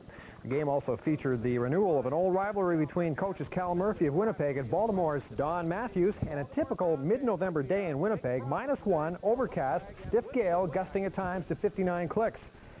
But even with some of the game confined mostly to the ground, the Bombers had some early problems. Keith Woodside, a case of the dropsies. Baltimore's Carl Anthony's there to scoop up the loose ball and the touchdown, and an 8-0 lead. Winnipeg had a chance to take a commanding lead in the third quarter, but Matt Dunnigan's pass hit the crossbar, and the goalpost, Gerald Wilcox, was wide open. There would only be one major in this game. The kickers would do the rest. The Bombers' Troy Westwood hit for 3, but Donald Igwe-Bike nails this one that counted the most, a 54-yarder, giving the CFLs a 2-point lead. Late in the fourth, the Bombers would have one last chance to try and come back, but Matt Dunnigan's pass picked off by Carl Anthony, the same Carl Anthony who scored the only touchdown. He had a heck of a day. So did the rest of the Baltimore CFLs. They beat the Bombers 14-12 and are now headed to the Grey Cup next Sunday in Vancouver. That is the first time an American team will play for the CFL Championship, something we're sure makes the league very happy with all that American exposure still to come. It was probably Matt Dunnigan's last game as the Bomber quarterback. He's rumored to be on his way to Shreveport for next season. For the Baltimore CFLs, the incredible journey continues. Now, in the Western Final, there was plenty of scoring in a game that was a lot closer than most CFL followers expected. The Calgary Stampeders with a chance to get back to the dance one more time. All they had to do was get past those pesky and very determined BC Lions. Aerial attack necessary at the start of the ball game. Tony Stewart has been a workhorse for the Stamps. He goes 44 yards. Stamps lead it 7-4. Trailing by 10 now. The Lions get back into things. Sean Millington, touchdown Lions. That cuts the lead to 3. Second quarter now. Ken Austin lofts it to Darren Flutie. The great over-the-shoulder catch. BC takes the lead. But the Stamps come right back. Flutie hits Will Moore. Calgary takes the lead. Hey, where's Moore going? He's going after Barry Wilborn. They were in each other's faces all afternoon. Now, if you're a Lions fan, you've seen this before. Austin goes down on the shoulder. McManus enters in long relief. Third quarter now, and the third touchdown plunge for Tony Stewart. The horses run wild. 34-21 now, and you're saying it's over. No, it's never over in the CFL. And then the pass. Last play of the game. If the Grey Cup wasn't sold out at this point, it is now. BC is going to the Grey Cup for the first time since Matt Dunnigan was calling the plays. Darren and Doug embrace at midfield. The final score, BC 37, Calgary 36. And they just don't end with any much more drama than that. Darren Flutie upstaging his brother Doug. The Lions go to the Grey Cup game carrying the colors for Canada. Sounds kind of strange, doesn't it? They meet the Baltimore CFLs in next Sunday's league championship game. A heartbreak for the Stampeders. Last play of the game, BC's Danny McManus hits Darren Flutie for the 4-yard scoring play, and that wins it for BC. They beat Calgary 37-36. It's the Lions' first playoff win over Calgary in 30 years. And there are the brothers, Darren and Doug, congratulating each other. Darren Flutie finally out of Big Brother's shadow. So it'll be Baltimore and BC in next Sunday's Grey Cup, the first time an American-based team is in the Canadian Final. Game time is set for 6:30 Eastern. The BC Lions have home field advantage. Snow. What gives? Must be the CF. Darren Flutie, star receiver of the British Columbia Lions. You don't get stuff like that in the NFL playoffs. You only get it in the Canadian League or in John Jake's mini-series North and South. First the highlights, then North and South. That would be Doug of the Stamps. Second quarter, it'll be Darren of the Lions taking the pass from Ken Austin. Airs it out. 49 yards, and 49 yards also laterally. And BC 21-17. Then it started to snow. Doug Flutie operating in the snow. It's a little like the 36 NFL championship game from the shotgun. 55 yards setting up a Calgary single. Stamps led 36-31. 12 seconds to go in the fourth quarter. A Florida State grad, Danny McManus, goes airborne to Darren Flutie. That's right. touchdown as time runs out right here. BC beats Calgary 37-36. Doug Flutie loses to BC. In that last series when BC marched down the field, couldn't stop them. Couldn't stop Danny McManus, a guy who, you know, is not nearly as famous as Doug Flutie, as a backup, was a backup most of the year in BC, and couldn't stop Darren Flutie, I guess. Calgary's had a great defense this year, but on that last series, they just couldn't do it. Well, Baltimore in the Grey Cup, what will it do for the game in the States, Tom? Well, the game will be carried on ESPN, Colleen, as far as I know, so it will be televised in the United States, and there will be some interest. I expect some of the major newspapers in the U.S., especially perhaps the USA Today, will give the game a fair bit of coverage now, even though it would have perhaps gotten more had Doug Flutie been in it. But Baltimore will draw some attention, and I think it adds a certain luster. What will be interesting to see is the Canadian audience reaction in terms of television, because the Grey Cup usually draws on CBC up to perhaps 5 million in terms of a reach. The question is, will people be intrigued by a Canadian-American game, or will they be turned off by it? It's still an East-West showdown. It's Baltimore against BC, so it still has that luster to it. And I think many Canadians will tune in, even out of curiosity, just to have a look at the American team. What do you think, Stephen? Do you think having a Baltimore team in that will hurt a Canadian audience? No, I don't think so. I think it helps the league for sure because of the exposure south of the border. But I think it's going to help it here as well. I think there's a storyline now. If it had been Winnipeg and BC, it would have been another Grey Cup. And, you know, Winnipeg is an Eastern team in name only. You know, there would have been two Western teams. I just think the Canadian-American storyline, you know, the CFL, one of the plans they've been talking about is going to an American and a Canadian division and having an American and Canadian team play each other every year in the Grey Cup because of that dynamic. I think maybe that's the future, and we're going to see a bit of that on Sunday. Tom, who are you picking for the Grey Cup? Who am I going to pick? I think I'll go with Baltimore. I still think they have an awful lot of talent. I like their defense. I think with the perfect playing conditions, they'll have an edge. So, plus, Donald Igwe-Brike is a great kicker, so if it comes down to that, I pick him over Louis Pasaglia. Sorry, Lou. So I'm going to go with the fellers in the Grey Cup. And Stephen, before we move on to the Vanier Cup, who are you taking? I like Baltimore a lot. I've liked them for a while. They've been the best team in the league, I think, for the last 2 or 3 weeks of the season. Okay, so you both have the Lions as the underdog. All right, Stephen, you were at the Vanier Cup. What a game. This was an amazing weekend, because if you put that together with the Western Final, those are two of the best games of football of any kind I've ever seen, and two great advertisements for the Canadian game. You couldn't play those kind of games in four-down football. Wild, unpredictable, people playing right to the last play of the game, beyond the last play of the game, of course, in the Vanier Cup, with Western finally winning. I've never seen a game with more swings and emotion than that Vanier Cup game, where both teams seemed to be out of it at different times. A great Saskatchewan comeback at the end. And then finally, Western, I think Saskatchewan just ran out of gas in the overtime. Is it an event that's overshadowed a bit by all of the CFL football playoff games that are going on at the same time, Tom, or does it have its rightful place in the spotlight? I think, in a way, you're right. In the past, it's been overshadowed, but you know something? There were 29,000 people at the Skydome. That's the biggest crowd to watch any football game in Toronto this year. That's a big crowd. I know people came from London, down from London, Ontario, or up from London, I guess, to watch the game. But that's still a very good crowd. And I think the Vanier Cup in the last few years, mainly because of some of the great games there have been in that final, and there have been several amazing games, even last year's was a classic game, have drawn a lot of fans to it because the college guys play the game in almost a pure form. They're all Canadians, and they play with a great deal of enthusiasm, and the game always reflects that. So I think I would say, when I first covered the Vanier Cup in 1984 for CBC Radio, it wasn't nearly as big as it is now. So I think it's on the upswing. Well, it certainly was a terrific game on Saturday. Let's shift. 54-yard field goal, and Baltimore wins it 14-12. Meanwhile, in Calgary, the Flutie show. Not Doug, but this guy, his brother Darren, 3 touchdown receptions. This one from Kent Austin. This one from Danny McManus after Austin had been knocked out of the game. Look at that snow. And there was plenty more where that came from. Darren Flutie's 3rd touchdown reception right here on the final play of the game. Now he makes this catch. BC goes to the Grey Cup. He drops it. Calgary and Doug Flutie, his brother, go to the Grey Cup. We'll get a shot of the Flutie brothers together there. So it's BC and Baltimore in the Grey Cup this Sunday.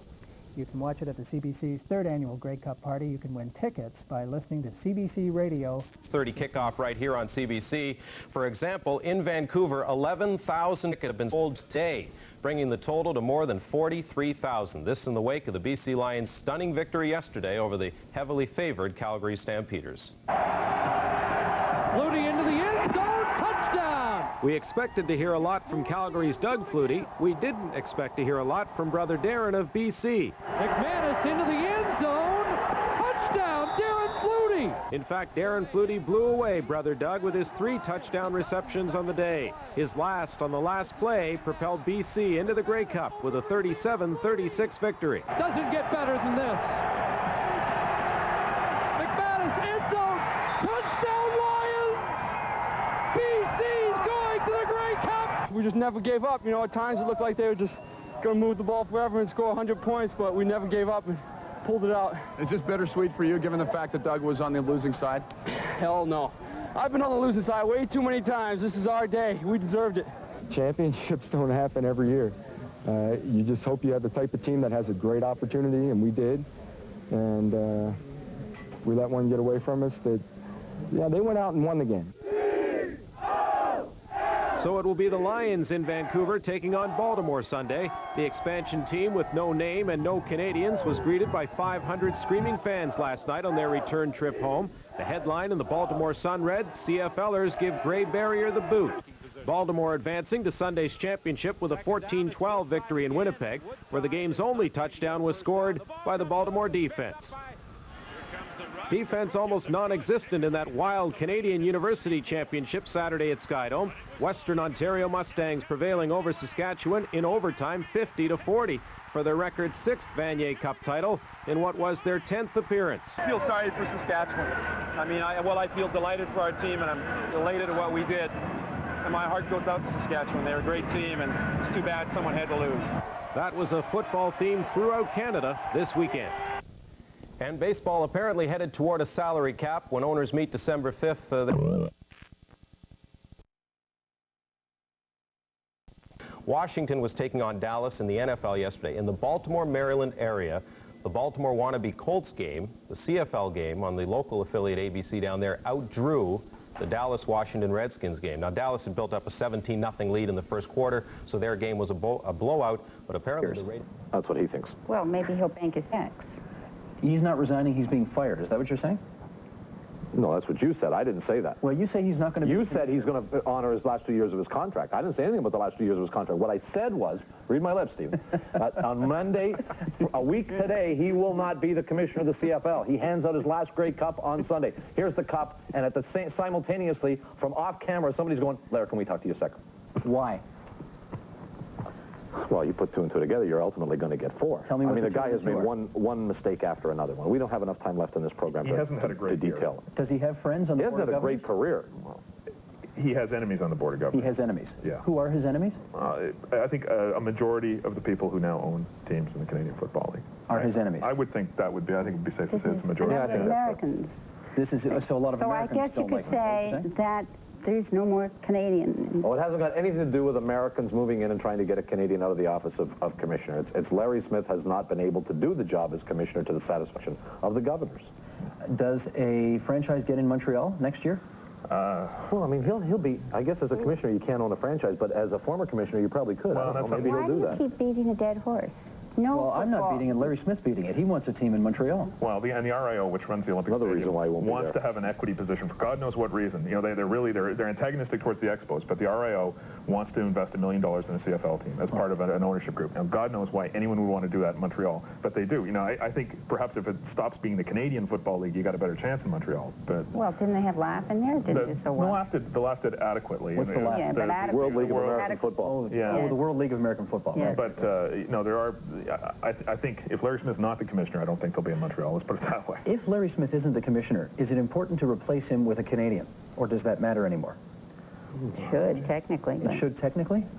I think it's important to replace him with someone who's competent. You know, as in the football business. Then why are we continuing to call this Canadian football? Because they play Canadian football, which is like playing Australian rules football. Now, wait a second. That's the game. We got how many teams in Canada today? 8? 8 in Canada, 4 in the United States? At this moment. Well, I don't know. Is that the math? Do we really have 5 counting Hamilton? Memphis. Well, we sort of... Okay, Memphis is now there. Calgary is going to be gone. Yep. And they'll be in the U.S. Hamilton will be gone, they'll be in the U.S. Ottawa will be gone, they'll be in the U.S. Sacramento won't be in Sacramento, but they'll still be in the U.S. Vegas will not be in Vegas, but they'll still be in the U.S. There'll be more U.S. teams next year than there are Canadian teams. Yeah, no, I think I would agree. Because market forces are taking over, and it's just like, you know, there's more U.S. teams in the NHL. He's probably right. As long as you play Canadian rules, maybe you call it Canadian football. Well, it is kind of like Australian rules football, which we watch on TSN. Well, some people watch on TSN every now and then. right? I mean, even though it's being played in places other than Australia, they still keep the rules and they call it Australia. So we're going to call this Canadian rules football or something. And that's, the product identification. You know, they always talk about differentiating your product from the NFL. Well, that they do play different football, and I think it's a plus for them. They play better football, Bob. We don't have to get into in the Canadian Football League? Canada. The Canadian Football League is a better ball. We won't get into this now. We won't get into this now. Look, we have just a little bit of time left. You're really dreaming in Technicolor. Yeah, fine. So I can. You know what? I'm shocked. I'm shocked and dazed by what I've learned in the past week. What's that? You're leaving the Fan. You're leaving the Fan. Do I have this right? Is that true? The All Sports radio station. Are you in ready? Toronto? Is that right? Are you not? Did you do a feature? No. I can't talk about it. Bob, you're the morning man on the only All Sports radio station in Canada at the moment. How much longer is this continuing for? 2 months. You will be the morning man for another 2 months. And then what?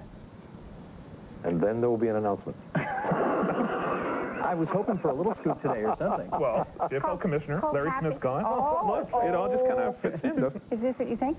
I can't This is why it talk about doesn't what matter. camera? 2? No, one. Camera 1. No, it's 2. It's got the light on it. Sorry, okay. How long have you been in this business? You should be here.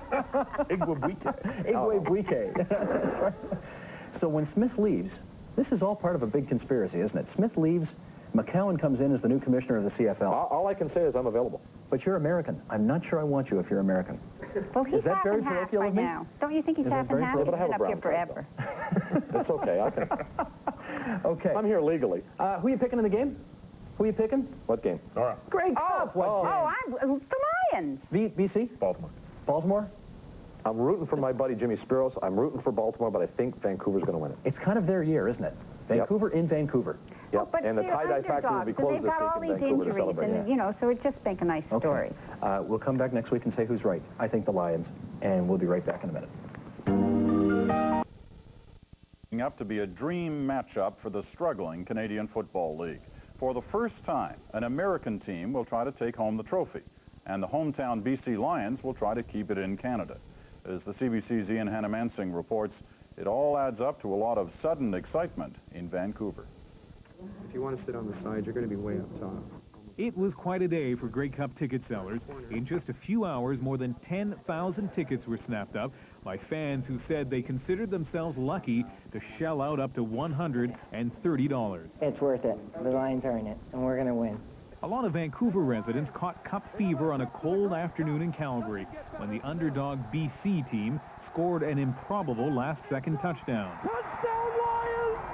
BC's going to the Grey Cup! Suddenly, football fans will have a hometown team in the Grey Cup, and some people were literally up all night getting ready. And speaking of improbable, about 500 people welcomed the Baltimore team back home, cheering lustily at the sight of the CFL Eastern Division trophy. The win was big news in a city that led the CFL in average attendance this year and has become the first U.S. team to play for the Grey Cup. Feels great. First-year team, a smashing team at that, and I think, you know, we're going up there and bring that Grey Cup back to Baltimore, bring it back to the United States. With at least 2 Canadian teams in deep financial trouble and league officials looking to add more teams in big American cities, some say this year's Grey Cup is the beginning of a not-so-Canadian football league. We will see the day when the Canadian Football League Championship is played in an American city between 2 American teams, and there's not more than a dozen Canadians, or maybe none, playing in it. And I think that's wrong. But this week, at least, the CFL can dream about a couple of things that just a few days ago seemed a lot less likely. Selling out BC Place and getting some front-page coverage in at least parts of the United States. Ian Hannamansing, CBC News, Vancouver. We'll update our... Already conceding the inevitable glorious victory of the British Columbia Lions. Who are you kidding? That's where your allegiance lies, right? I'm from there. Okay. Good. Keep pushing. Watch. Yep, we will. CFL Commissioner Larry Smith delivered his State of the League address this afternoon in Vancouver, denying reports that he will be fired or will quit at season's end, saying he will be staying on, fulfilling the final 2 years of his contract, and Smith adding that over the next 3 years, the numbers of Canadians on Canadian clubs in the CFL will be reduced from the required 20 right now to likely 10 or less. I think it's important for us to recognize that our Canadian institutions are not numerous. With football, that the whole method of developing young students is basically set up for education first, football second. but our football programs have improved. I would think that we would want to incentivize people to continue to play in the CFL who are Canadians and give them that respect. However, the numbers from a ratio perspective, and I've stated this publicly, will have to change to reflect a balance that we need to accomplish within the league. And the Canadian Football League will launch a Fan Fest event and players' skills competition May 8th to 18th in Ottawa indoors at the Civic Centre, and it will move to a different city each year. Smith also saying he expects to add one more expansion team for next season. And the Grey Cup headed toward a sellout, and that means a record $5 million in gate receipts. That's pretty good. Kickoff right here on CBC, set for Sunday at 6:30. Right now, Vancouver is a 3 to 4 point pick. Bill won't like it, but take the points and take Baltimore. Don't listen. Yeah, listen up. All showdown. The Baltimore Horses, with no name, arrived in Vancouver on Tuesday to challenge the BC Lions for the Grey Cup. For the first time in CFL history, an American team has a shot at Canada's most important football trophy. Ian Hannah-Mansing reports. It arrived with little fanfare, a small trophy that most Canadians likely wouldn't recognize at first glance. But the Grey Cup still draws at least a small crowd these days. Those are all the winners and the year that they won. The symbol of supremacy in the CFL was on display in the Vancouver Mall Thursday. And how do these fans feel about the hometown Lions playing an American team for the Grey Cup? Instead of east-west battle, now we're looking at a north-south border battle. And we won't take too kindly if we lose the Grey Cup down south, I don't think. But Baltimore is making no apologies. Not only did the team make it to the championship game in its first year, it also managed to sell 3-down Canadian football to American football fans, leading the CFL in average attendance. I think that's good for the league. I mean, right now there's a rivalry building here. I spent the whole day fixing up a special banner. I hope you all get a shot of it. Which says? It says, "Thanks, Canada. We love CFL, the fans of Baltimore." Those fans could find themselves a bit overwhelmed come game time, when most of the 60,000 seats will be filled with BC Lions fans. Ian Hannah-Mansing, CBC News, Vancouver. Well, the question of who will start at quarterback for the BC Lions on Sunday remains very much up in the air. Danny McManus, who engineered the winning drive last weekend against Calgary, is still very bothered by a thigh injury, and veteran pivot Ken Austin is still suffering from a separated shoulder, but he says he is very ready to play. And we will have the Grey Cup for you here on CBC. Our coverage begins a day early with Countdown Saturday. That starts at 5 o'clock, and then Sunday Countdown to kickoff at 5 again. The game begins at 6:30.